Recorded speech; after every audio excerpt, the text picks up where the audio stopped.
ನಮಸ್ತೆ ವೀಕ್ಷಕರೇ, Covid care positive talk ವಿಶೇಷ ಕಾರ್ಯಕ್ರಮಕ್ಕೆ ಸ್ವಾಗತ. ನಾನು ಶ್ಯಾಮ ಸುದರ್ಶನ್. ನಾವು ಯಾವತ್ತಿನಂತೆ ಇವತ್ತು ಕೂಡ ಒಂದು ಸಕಾರಾತ್ಮಕವಾದಂತಹ ಚಿಂತನೆಯನ್ನು ನಿಮ್ಮ ಮುಂದೆ ಇಡಬೇಕು ಅನ್ನುವಂಥ ದೃಷ್ಟಿಯಲ್ಲಿ ನಿಮ್ಮ ಮುಂದೆ ಬಂದಿರುವಂಥದ್ದು. ಸಾಲು ಸಾಲು ನಾವೀಗ ಕೊರೋನಾದ ಪ್ಯಾಂಡಮಿಕ್ ನಾವು ಹೇಳ್ತಾ ಇದ್ದೇವೆ, ಅದರಿಂದಾಗಿ ಒಂದಷ್ಟು ಪ್ಯಾನಿಕ್ಗಳನ್ನು ಇವತ್ತು ನಾವು ನೋಡ್ತಾ ಇದ್ದೇವೆ ಸಮಾಜದಲ್ಲಿ. ಒಂದು ರೀತಿಯ ನೆಗೆಟಿವಿಟಿ, ಒಂದಷ್ಟು ಎಲ್ಲಿವರೆಗೆ ಆರೋಪಗಳಿವೆ ಅಂತ ಹೇಳಿದ್ರೆ ಮಾಧ್ಯಮಗಳೇ ವೈಭವೀಕರಿಸ್ತಾ ಇದೆ. ಮಾಧ್ಯಮಗಳನ್ನು ನೋಡಲಿಕ್ಕೆ ಜನ ಹಿಂದೇಟಾಗುವಂಥ ಪರಿಸ್ಥಿತಿಯಲ್ಲಿ ಒಂದು ಪಾಸಿಟಿವ್ ಚಿಂತನೆಯನ್ನು ಕೊಡಬೇಕು, ಒಂದು ಧೈರ್ಯವನ್ನು ತುಂಬತಕ್ಕಂಥ ಕೆಲಸವನ್ನು ಒಂದು ಮಾಧ್ಯಮವಾಗಿ ಮಾಡಬೇಕು ಅನ್ನುವಂಥ ಉದ್ದೇಶದಿಂದ ನಿರಂತರವಾಗಿ ಕಳೆದ 2 ದಿನಗಳಿಂದ ವಿವಿಧ ಕ್ಷೇತ್ರದ ವೈದ್ಯರ ಮೂಲಕ ಒಂದಷ್ಟು ಕೋವಿಡ್ಗೆ ಸಂಬಂಧಪಟ್ಟ ಗೊಂದಲಕ್ಕೆ ನಮ್ಮಿಂದ ಆದ ಪ್ರಯತ್ನವನ್ನು ಮಾಡ್ತಾ, ಆ ಗೊಂದಲವನ್ನು ನಿವಾರಣೆ ಮಾಡ್ತಾ, ಅವರ ಮನಸ್ಸಿನಲ್ಲಿರ್ತಕ್ಕಂಥ ಜನರ ಮನಸ್ಸಿನಲ್ಲಿ ಇವತ್ತು ತುಂಬತಕ್ಕಂಥ ಆ ಒಂದು ಭಯವನ್ನು ನಿವಾರಣೆ ಮಾಡತಕ್ಕಂಥ ಕಾರ್ಯಕ್ರಮ ಇದು. ಯಾವತ್ತಿನಂತೆ ಇವತ್ತು ಕೂಡ ನಮ್ಮ ಕಾರ್ಯಕ್ರಮದಲ್ಲಿ ಒಬ್ಬರು ಗಣ್ಯ ಅತಿಥಿಗಳಿದ್ದಾರೆ. ಒಬ್ಬರು ಪುತ್ತೂರಿನ ಪ್ರತಿಷ್ಠಿತ ವೈದ್ಯರು, ಮನೋತಜ್ಞರಾಗಿರತಕ್ಕಂಥ ಡಾಕ್ಟರ್ ಗಣೇಶ್ ಪ್ರಸಾದ್ ಮುದ್ರಜಿಯವರು. ಅದೇ ರೀತಿ ಅವರು ಭಾರತೀಯ ವೈದ್ಯಕೀಯ ಸಂಘದ ಕರ್ನಾಟಕ ರಾಜ್ಯದ ಕಾರ್ಯಕಾರಿಣಿ ಸಮಿತಿ ಸದಸ್ಯರು. ಅದೇ ರೀತಿ ಇವತ್ತು ವೈದ್ಯರ ಮೇಲೆ ಸಾಲು ಸಾಲು ಅಟ್ಯಾಕ್ಗಳನ್ನು ನಾವು ಈ ಹಿಂದೆ ಒಂದಷ್ಟು ನೋಡ್ತಾ ಇದ್ದೆವು. ಇವತ್ತು ನಾವು ಅವರನ್ನು ಕೋವಿಡ್ ವಾರಿಯರ್ಸ್ ಅಂತ ಹೇಳುವ ರೀತಿಯಲ್ಲಿ ಗೌರವಿಸ್ತಾ ಇದ್ದೇವೆ. ಇದಕ್ಕಿಂತ ಮೊದಲು ವೈದ್ಯರ ಮೇಲೆ ಆಗತಕ್ಕಂಥ ಹಲ್ಲೆಗಳನ್ನು ನಾವು ಗಮನಿಸ್ತಾ ಇದ್ದೆವು. ಈ ಎಲ್ಲ ಹಲ್ಲೆಗಳನ್ನು ಎದುರಿಸ್ತಕ್ಕಂಥ ಒಂದು ತಂಡ, ವೈದ್ಯರುಗಳ ತಂಡ ಒಂದು ರೆಡಿಯಾಗಿದೆ. ಅದರ ಕರ್ನಾಟಕದ ಚೇರ್ಮನ್ ಕೂಡ ಆಗಿದ್ದಾರೆ. ಸರ್, ಕಾರ್ಯಕ್ರಮಕ್ಕೆ ಆತ್ಮೀಯ ಸ್ವಾಗತ. ಸರ್ ನಮಸ್ಕಾರ. ಹೇಗಿದ್ದೀರಿ ಸರ್? ಚೆನ್ನಾಗಿದೆ. ಇವತ್ತು ಕೋವಿಡ್ ವ್ಯಾಪಕವಾಗಿ ಹರಡ್ತಾ ಇದೆ. ಸೊ ಈ ಸಂದರ್ಭದಲ್ಲಿ ಮೊದಲನೇದಾಗಿ ಕೋವಿಡ್ ಬಗ್ಗೆ ಏನು ರಿಯಾಕ್ಷನ್ ಕೊಡ್ತೀರಿ? ತಮ್ಮ ಪ್ರಶ್ನೆಗೆ ಉತ್ತರಿಸುವ ಮೊದಲಾಗಿ ನಾನು ಕಹಳೆ ನ್ಯೂಸ್ ತಂಡಕ್ಕೆ ಅಭಿನಂದನೆಯನ್ನು ಸಲ್ಲಿಸ್ತೇನೆ. ಯಾಕೆಂದರೆ ತಾವು ಪ್ರಾಸ್ತಾವಿಕವಾಗಿ ಮಾತನಾಡುವಾಗ ಒಂದು ಮುಖ್ಯವಾದ ವಿಷಯಗಳನ್ನು ಹೇಳಿದಿರಿ. ಮನುಷ್ಯ ಯಾವತ್ತೂ ಧನಾತ್ಮಕವಾಗಿ ಚಿಂತನೆಯನ್ನು ಮಾಡಬೇಕು. ಆ ಧನಾತ್ಮಕ ಚಿಂತನೆಯನ್ನು ಮಾಡಿದಲ್ಲಿ ಆತನ ಜೀವನ ಸುಂದರವಾಗಿರ್ತದೆ ಅಂತ ಹೇಳ್ತಕ್ಕಂತಹ ಒಂದು ಮೂಲಭೂತವಾದ ಪ್ರಿನ್ಸಿಪಲನ್ನು ತಾವು ಮುಂದಿಟ್ಕೊಂಡು ಇವತ್ತು ಮಾಧ್ಯಮಗಳ ಮೂಲಕ ನೆಗೆಟಿವ್ ನ್ಯೂಸ್ಗಳು ಪ್ರಸಾರವಾಗ್ತಾ ಇದೆ. ಆ ನೆಗೆಟಿವ್ ನ್ಯೂಸ್ಗಳಿಂದ ಮನುಷ್ಯ ಚಿಂತಿತನಾಗಿದ್ದಾನೆ. ಆ ಮನುಷ್ಯ ಚಿಂತಿತನಾಗಬಾರ್ದು, ಮತ್ತು ಕೋವಿಡನ್ನು ಸಮರ್ಥವಾಗಿ ಎದುರಿಸಬೇಕು, ಮತ್ತು ಮಾನಸಿಕವಾಗಿ ಸದೃಢನಾಗಬೇಕು ಅಂತ ಹೇಳ್ತಕ್ಕಂತಹ ಒಂದು ಉತ್ತಮ ಸದುದ್ದೇಶದಿಂದ ಕಹಳೆ ನ್ಯೂಸ್ ತಂಡದ ತಾವು ಇವತ್ತು ಈ ಒಂದು ಕಾರ್ಯಕ್ರಮವನ್ನು ಆಯೋಜಿಸಿದ್ದೀರಿ, ನನ್ನನ್ನು ಕರೆದಿದ್ದೀರಿ. ತಮಗೆ ಅಭಿನಂದನೆಗಳನ್ನು ಮತ್ತು ಧನ್ಯವಾದಗಳನ್ನು ಹೇಳ್ತಾ, ಇವತ್ತಿನ ದಿವಸ ಮೊದಲ ಪ್ರಶ್ನೆ ಕೋವಿಡ್ ಬಗ್ಗೆ ನೀವು ಏನು ಹೇಳ್ತೀರಿ ಅಂತ ಹೇಳುವಂಥದ್ದು ತಮ್ಮ ಮೊದಲ ಪ್ರಶ್ನೆ. ಖಂಡಿತ ಸರ್. ಸೊ ಕೋವಿಡಿನ ಬಗೆಗೆ ನಾವು ಹೇಳುವಂಥ ಮೊದಲನೇ ಅಂಶ ಅಂತ ಹೇಳಿದರೆ, ಕೋವಿಡಿನ ಬಗ್ಗೆ ತಾವೆಲ್ಲ ಈ ಹಿಂದೆ ಸಾಕಷ್ಟು ಬಾರಿ ಈ ಮಾತುಗಳನ್ನು ಕೇಳಿದ್ದೀರಿ. ಕೋವಿಡ್ ಬಗ್ಗೆ ಭಯ ಬೇಡ, ಎಚ್ಚರ ಇರಲಿ ಅಂತ ಹೇಳ್ತಕ್ಕಂಥದ್ದನ್ನು ನಾನು ಮತ್ತೆ ಮತ್ತೆ ಒತ್ತಿ ಹೇಳಲಿಕ್ಕೆ ಇಷ್ಟಪಡ್ತೇನೆ. ಯಾಕೆ ಭಯ ಬೇಡ ಅಂತ ಹೇಳಿದರೆ, ನಾನು ಈಗಾಗಲೇ ಹೇಳಿದ ಹಾಗೆ ಭಯ ಏನು ಉಂಟು ಮಾಡುತ್ತೆ, ಮನಸ್ಸಿನಲ್ಲಿ ಒಂದು ಮಾನಸಿಕ ವ್ಯತ್ಯಾಸಗಳನ್ನು, ತುಮುಲಗಳನ್ನು, ನೆಗೆಟಿವ್ ಥಿಂಕಿಂಗ್ಗಳನ್ನು ಉಂಟು ಮಾಡುತ್ತೆ. ಮನುಷ್ಯ ಯಾವತ್ತು ನೆಗೆಟಿವ್ ಥಿಂಕ್ಗಳಿಗೆ ಬಲಿಯಾದರೆ ಆತನಿಗೆ ಯಾವುದೇ ಒಂದು ಕಷ್ಟ ಇರ್ಬೋದು. ಈಗ ಕೋವಿಡ್ ಅಂತ ಹೇಳ್ತಕ್ಕಂಥದ್ದು ಒಂದು ಕಷ್ಟದ ವಿಷಯ, ಕಷ್ಟದ ಸಮಯವನ್ನು ನಾವೆಲ್ಲ ಎದುರಿಸ್ತಾ ಇದ್ದೇವೆ. ಅಂತಹ ಕಷ್ಟದ ಸಮಯದಲ್ಲಿ ನಾವು ನೆಗೆಟಿವ್ ಆಲೋಚನೆಗಳ ಪ್ರಕೋಪಕ್ಕೆ ಬಿದ್ದಲ್ಲಿ ಈ ಕಷ್ಟವನ್ನು ನಾವು ಎದುರಿಸುವ ನಮ್ಮಲ್ಲಿರ್ತಕ್ಕಂಥ ಸಾಮರ್ಥ್ಯ ಕಡಿಮೆ ಆಗುತ್ತೆ. ಸೊ ಹಾಗಾಗಿ ಭಯ ಬೇಡ ಅಂತ ಹೇಳ್ತಕ್ಕಂಥದ್ದು ನಾನು ಮತ್ತೆ ಮತ್ತೆ ಒತ್ತಿ ಹೇಳ್ತೇನೆ. ಆದರೆ ಭಯ ಬೇಡ ಅಂತ ಹೇಳ್ತಕ್ಕಂತಹ ಅದರ ಜೊತೆಗೇ ಎಚ್ಚರ ಇರಲಿ ಅಂತ ಯಾಕೆ ಹೇಳ್ತಾ ಇದ್ದೇನೆ ಅಂತ ಹೇಳಿದರೆ, ಸಮಾಜದಲ್ಲಿ ಕೋವಿಡ್ ಬಗೆಗೆ ಎಲ್ಲೋ ಒಂದು ಕಡೆ ಅಸಡ್ಡೆ ಇದೆಯಾ, ಎಲ್ಲೋ ನಾವು ಅಸಡ್ಡೆಗೊಳಗಾಗಿ ಈ ಸೆಕೆಂಡ್ ವೇವನ್ನು ನಾವು ಎದುರಿಸುವಂತೆ ಆಯಿತಾ, ಇದು ಎಲ್ಲೋ ನಮ್ಮ ವೈದ್ಯ ಮಿತ್ರರುಗಳಿಗೆ ಅನೇಕರಿಗೆ ಈ ಒಂದು ವಿಚಾರಗಳು ಬಹಳವಾಗಿ ಕಾಡ್ತಾ ಇದೆ ಮತ್ತು ಬಹಳಷ್ಟು ನೋವನ್ನು ಉಂಟು ಮಾಡ್ತಾ ಇದೆ. ಯಾಕೆಂದರೆ ನಾವು ಸಮಾಜವನ್ನು ಆ ದೃಷ್ಟಿಕೋನದಿಂದ ನಾವು ಗಮನಿಸ್ತಾ ಇದ್ದೇವೆ. ಮತ್ತೆ ಮತ್ತೆ ಸರ್ಕಾರ ಇರ್ಬೋದು, ಅದು ಸಂಘ ಸಂಸ್ಥೆಗಳಿರ್ಬೋದು, ಅಥವಾ ವೈದ್ಯರುಗಳ ಸಮೂಹ ಇರ್ಬೋದು, ಸಮಾಜದಲ್ಲಿ ಕೈ ಮುಗಿದು ಕೇಳಿಕೊಳ್ತಾ ಇದ್ದಾರೆ, ತಾವು ದಯವಿಟ್ಟು ಸೋಷಿಯಲ್ ಡಿಸ್ಟೆನ್ಸಿಂಗನ್ನು ಮಾಡಿ, ತಾವು ದಯವಿಟ್ಟು ಮಾಸ್ಕನ್ನು ಧರಿಸಿ, ತಾವು ದಯವಿಟ್ಟು ಸ್ಯಾನಿಟೈಸನ್ನು ಮಾಡಿಕೊಳ್ಳಿ ಅಂತ ಕೇಳ್ತಕ್ಕಂಥ ಬಹಳ ಬೇಸಿಕ್ ಪ್ರಿನ್ಸಿಪಲ್ ಇದು. ಕೋವಿಡನ್ನು ಎದುರಿಸಲಿಕ್ಕೆ ಆಗ್ತಕ್ಕಂಥದ್ದು ಬಹಳ ಏನು ಕಷ್ಟದ ವಿಷಯ ಅಲ್ಲ. ಮನುಷ್ಯ ಮನಸ್ಸು ಮಾಡಬೇಕಷ್ಟೇ. ಈ ಧನಾತ್ಮಕವಾಗಿ ಆಲೋಚನೆ ಮಾಡಿದರೆ ಕೇವಲ ಈ 3 ಅಂಶಗಳಿಂದ ಆತ ಕೋವಿಡ್ನಿಂದ ಪಾರಾಗಬಹುದು. ಅದಕ್ಕೋಸ್ಕರ ಹೇಳ್ತಾ ಇದ್ದೀನಿ, ಎಚ್ಚರವಾಗಿರಿ ಅಂತ ಹೇಳಿ. ಈ ಮೂರು ಮೂಲಭೂತ ಏನು ಒಂದು ಸಲಹೆಗಳನ್ನು ಸರ್ಕಾರ ಕೊಡ್ತಾ ಇದೆ ಕೋವಿಡ್ ಬಗ್ಗೆಗೋಸ್ಕರ, ಕೋವಿಡನ್ನು ತಡಿಲಿಕ್ಕೆ. ಅದನ್ನು ನೀವು ಎಲ್ಲರೂ ಕೂಡ ಅನುಸರಿಸಿದರೆ ಖಂಡಿತವಾಗಿ ಕೋವಿಡ್ ಮಹಾಮಾರಿಯನ್ನು ನಾವು ಖಂಡಿತವಾಗಿ ಗೆಲ್ಲಬಹುದು. ಮತ್ತು ಇದಕ್ಕೆ ಆತಂಕಗೊಳ್ಳಬೇಕಾದ ಅವಶ್ಯಕತೆಗಳಿಲ್ಲ. ಯಾವಾಗ ಮಾಧ್ಯಮ ನೆಗೆಟಿವ್ ನ್ಯೂಸ್ಗಳನ್ನು ವೈಭವೀಕರಿಸಿ ತೋರಿಸ್ತಾ ಇದೆ ಅಂತ ನಿಮ್ಗೆ ಅನಿಸಿದರೆ ದಯವಿಟ್ಟು ಅಂತಹ ಎಪಿಸೋಡ್ಗಳನ್ನು ನೀವು ಸ್ವಿಚ್ ಆಫ್ ಮಾಡಿ. ಇದು ನಾನು ಕೇಳ್ಕೊಳ್ತಾ ಇದ್ದೆ. ಯಾಕೆಂತ ಹೇಳಿದರೆ, ಯಾವಾಗ ನಾವು ನೆಗೆಟಿವ್ ವಾತಾವರಣಗಳಿಗೆ, ನೆಗೆಟಿವ್ ವಿಷಯಗಳಿಗೆ ನಾವು ತೆರೆದುಕೊಳ್ತೇವೋ ನಮ್ಮ ಮನಸ್ಸಿನಲ್ಲಿ ನಮಗೆ ಗೊತ್ತಿಲ್ಲದೆ ನೆಗೆಟಿವ್ ತರಂಗಗಳು ಸೃಷ್ಟಿಯಾಗುತ್ತೆ. ಆ ನೆಗೆಟಿವ್ ತರಂಗಗಳು ನಮ್ಮಲ್ಲಿ ಏನು ಮಾಡುತ್ತೆ ಅಂತ ಹೇಳಿದರೆ, ಚಿಂತೆಗಳನ್ನು, ಮನಸ್ಸಿಗೆ ಆಲೋಚನೆಗಳನ್ನು ಮತ್ತು ಮನುಷ್ಯನಿಗೆ ಆತಂಕಗಳನ್ನು ಮತ್ತು ಖಿನ್ನತೆಗಳನ್ನು ಉಂಟು ಮಾಡುತ್ತೆ. ಸೊ ಆ ದೃಷ್ಟಿಕೋನದಿಂದ ನೆಗೆಟಿವ್ ವಿಚಾರಗಳನ್ನು ಬಿಂಬಿಸ್ತಕ್ಕಂತಹ ವಿಷಯಗಳು ತಮಗನಿಸಿದರೆ ದಯವಿಟ್ಟು ಪ್ರೇಕ್ಷಕರೇ ನೀವು ಅದನ್ನು ಖಂಡಿತವಾಗಿ ನೋಡಬೇಡಿ. ಈ ರೀತಿಯಾದಂಥ ಇವತ್ತು ಸಂಜೆ ಈಗ ನಾವು ಮಾತಾಡ್ತಾ ಇರ್ತಕ್ಕಂಥ ಧನಾತ್ಮಕ ವಿಷಯಗಳ ಕಡೆಗೆ ನಾವು ಮಾತನಾಡುವ, ನಾವು ಕೇಳುವ ಮತ್ತು ಧನಾತ್ಮಕವಾಗಿ ಚಿಂತಿಸಿ ಕೋವಿಡನ್ನು ನೀವೆಲ್ಲ ಕೋವಿಡ್ ಮೇಲೆ ನಾವು ಜಯ ಸಾಧಿಸೋಣ ಅಂತ ಹೇಳತಕ್ಕಂತಹ ಮುಖ್ಯ. ಸರ್, ಈಗ ನಾವು ಹೇಳ್ತಾ ನೀವೆಲ್ಲ ಒಂದು ಕಡೆ ಹೇಳಿದ್ರಿ, ನಾವು ಮೊದಲೇ ವೇವ್ ಬಂದಾಗ ಏನು ವ್ಯಾಪಕವಾಗಿ ಮೊದಲನೇ ವೇವ್ ಏನು ದೊಡ್ಡ ಪ್ರಮಾಣದಲ್ಲಿ ಭಾರತದ ಮೇಲೆ ಘಾಸಿ ಮಾಡಲಿಲ್ಲ. ಯಾಕೆಂತ ಹೇಳಿದ್ರೆ ನಾವು ಒಂದಷ್ಟು ಮುಂಜಾಗ್ರತಾ ಕ್ರಮಗಳನ್ನು ಏನು ಪ್ರಧಾನಿಯವರ ಆಣತಿಯಂತೆ ಜನತಾ ಕರ್ಫ್ಯೂ ಇರ್ಬೋದು, 1 by 1 ಸ್ಟೆಪ್ ಬೈ ಸ್ಟೆಪ್ ನಾವು ಅದನ್ನು ಸಮರ್ಥವಾಗಿ ಎದುರಿಸಿಕೊಂಡು ಹೋದ್ವಿ. ಸೋಷಿಯಲ್ ಡಿಸ್ಟೆನ್ಸಿಂಗ್ ಇರ್ಬೋದು, ಪ್ರತಿಯೊಂದು ಕೂಡ ಸಕ್ಸಸ್ಫುಲ್ ಆಗಿ ಮಾಡ್ತಾ ಹೋಯಿತು. ಅದರ ಪರಿಣಾಮವಾಗಿ ಏನು ಒಂದು ಪೀಕಿಗೆ ಹೋದ ನಂತರ ಅದು ಆಟೋಮೆಟಿಕ್ ಕಡಿಮೆ ಆಗ್ತಾ ಬಂತು. ಎಲ್ಲ ಒಂದು ಕಡೆಗೆ ಕಡಿಮೆ ಆಗ್ತಾ ಬಂದ ಹಾಗೆ ನಮ್ಮ ಸಮಾರಂಭಗಳು, ನಮ್ಮ ಬೇರೆ ಬೇರೆ ನಾವು ತೊಡಗಿಸಿಕೊಂಡಿರುವಂತಹದ್ದು ಮತ್ತು ಈ ಕೋವಿಡ್ನ ಇದೆ ಅನ್ನುವಂಥದ್ದನ್ನೇ ಮರೆತಿರುವಂತಹದ್ದು ಇವತ್ತು ಎರಡನೇ ಅಲೆ ಇಷ್ಟೊಂದು ವ್ಯಾಪಕತೆ ಪಡ್ಕೊಳ್ಳಿಕ್ಕೆ ಕಾರಣ ಆಯ್ತಾ ಅಂತ. ಸೊ ಅದನ್ನೇ ನಾನು ನಮ್ಮ ವೈದ್ಯ ಲೋಕದಲ್ಲಿ ವೈದ್ಯರ ಮಿತ್ರರಿಗೆ ಸಮಾಜದ ಒಂದು ವ್ಯವಹಾರಗಳನ್ನು, ಸಮಾಜದಲ್ಲಿರ್ತಕ್ಕಂಥ ಅನೇಕ ವ್ಯಕ್ತಿಗಳನ್ನು ನೋಡ್ತಾ ಇರಬೇಕಾದ್ರೆ ನಮಗೆ ನೋವು ಉಂಟಾಗಿದೆ, ನಮಗೆ ಬೇಸರ ಉಂಟಾಗಿದೆ ಅಂತ ಹೇಳ್ತಕ್ಕಂಥ ನನ್ನ ಮೊದಲನ ಮಾತುಗಳಲ್ಲಿ ಹೇಳಿದೆ. ತಾವು ಈಗ ತಾನೇ ಹೇಳಿದ ಹಾಗೆ ಭಾರತ ಬಹಳ ಅತ್ಯದ್ಭುತವಾಗಿ ಮೋದಿಜಿಯವರ ಒಂದು ಆಡಳಿತದಲ್ಲಿ, ಮೋದಿಜಿಯವರ ದೂರದೃಷ್ಟಿಯಲ್ಲಿ ಪ್ರಥಮ ಅಲೆಯನ್ನು, ಲಾಕ್ಡೌನನ್ನು ಯಶಸ್ವಿಯಾಗಿ ಒಂದು ಹೇರಿ ಜನರು ಕೂಡ ಆ ಬಗ್ಗೆ, ಕೋವಿಡ್ ಅಲೆಯ ಬಗ್ಗೆ, ಕೋವಿಡಿನ ಒಂದು ದುಷ್ಪರಿಣಾಮಗಳ ಬಗ್ಗೆ ಜನರಲ್ಲಿ ಒಂದು ಅವೇರ್ನೆಸ್ ಉಂಟು ಮಾಡಲಿಕ್ಕೆ ಅವರು ಕಾರಣೀಭೂತರಾದರು. ಮತ್ತು ಜನಗಳು ಕೂಡ ಅದಕ್ಕೆ ಉತ್ತಮ ರೀತಿಯಲ್ಲಿ ಸ್ಪಂದಿಸಿದರು. ನೀವೆಲ್ಲ ನೋಡಿದ ಹಾಗೆ ಈ ಏನು SMS ಅಂತ ಏನು ನಾವು ಕರಿತೀವಿ, ಸೋಷಿಯಲ್ ಡಿಸ್ಟೆನ್ಸಿಂಗ್, M ಅಂದರೆ ಮಾಸ್ಕ್ ಮತ್ತು ಸ್ಯಾನಿಟೈಸಿಂಗ್, ಈ ಮೂರನ್ನು ಸಾಧ್ಯವಾದಷ್ಟು ಮಟ್ಟಿಗೆ ಸಾಮಾನ್ಯ ವ್ಯಕ್ತಿ ಕೂಡ ಪಾಲಿಸೋದನ್ನು ನಾವು ಪ್ರಥಮ ಅಲೆ ಬಂದಾಗ ನಾವು ಗಮನಿಸಿದ್ದೆವು. ಹಾಗಾಗಿ ತಾವು ಹೇಳಿದ ಹಾಗೆ ಯಶಸ್ವಿಯಾಗಿ ನಾವು ಅದನ್ನು ಎದುರಿಸಿದೆವು ಮತ್ತು ಯಶಸ್ವಿಯಾಗಿ ಪ್ರಥಮ ಅಲೆ ಕಡಿಮೆ ಆಗ್ತಾ ಬಂತು.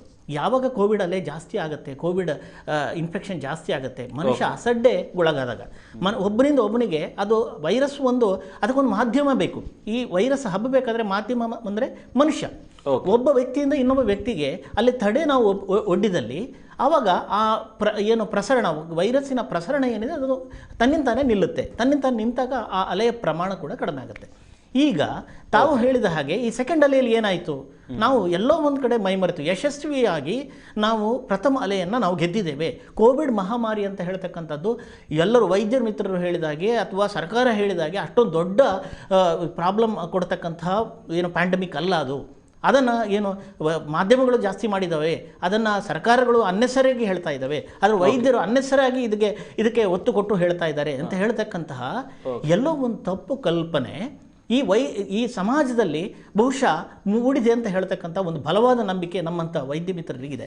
ಹಾಗಾಗಿ ಅದರ ಪರಿಣಾಮ ಇವತ್ತು ನಾವು ಫೇಸ್ ಮಾಡ್ತಾ ಇದ್ದೇವೆ. ಈ ಡೆತ್ ಅನ್ನು ನೋಡ್ತಾ ಇದ್ದೇವೆ, ಈ ಪಾಸಿಟಿವ್ ಕೇಸ್ ಅನ್ನು ನೋಡ್ತಾ ಇದ್ದೇವೆ. ಅಸಡ್ಡೆತನ ಯಾಕೆ ಬಂತು ಅಂತ ನಾನು ಚರ್ಚೆ ಮಾಡ್ತಾ ಇದ್ದೀನಿ. ಅಸಡ್ಡೆತನ ಬರಲಿಕ್ಕೆ ಕಾರಣ ಏನಂತ ಹೇಳಿದ್ರೆ, ಸರ್ಕಾರ, ವೈದ್ಯರು ಮತ್ತು WHO ಏನು ವಿಶ್ವ ಆರೋಗ್ಯ ಸಂಸ್ಥೆ ಹೇಳ್ತು, ಈ ಎಲ್ಲ ಮಾನದಂಡಗಳು, ಈ ಎಲ್ಲ ವಿಚಾರಗಳನ್ನು ಜನರು ಗಂಭೀರವಾಗಿ ಪರಿಗಣಿಸಿದ್ದಲ್ಲಿ ಸೆಕೆಂಡ್ ವೇವ್ ಏನು ಖಂಡಿತ ಅಷ್ಟೊಂದು ತೀವ್ರ ಸ್ವರೂಪದಲ್ಲಿ ಪ್ರಸರಿತವಾಗ್ತಿರಲಿಲ್ಲ. ಇನ್ನೊಂದು ವಿಷಯ ತಾವು ಹೇಳಿದ್ರೆ, ನಾವು ಕೇವಲ ಜನರನ್ನ ದೂಷಿಸಿದ್ರೆ ಸಾಲದು.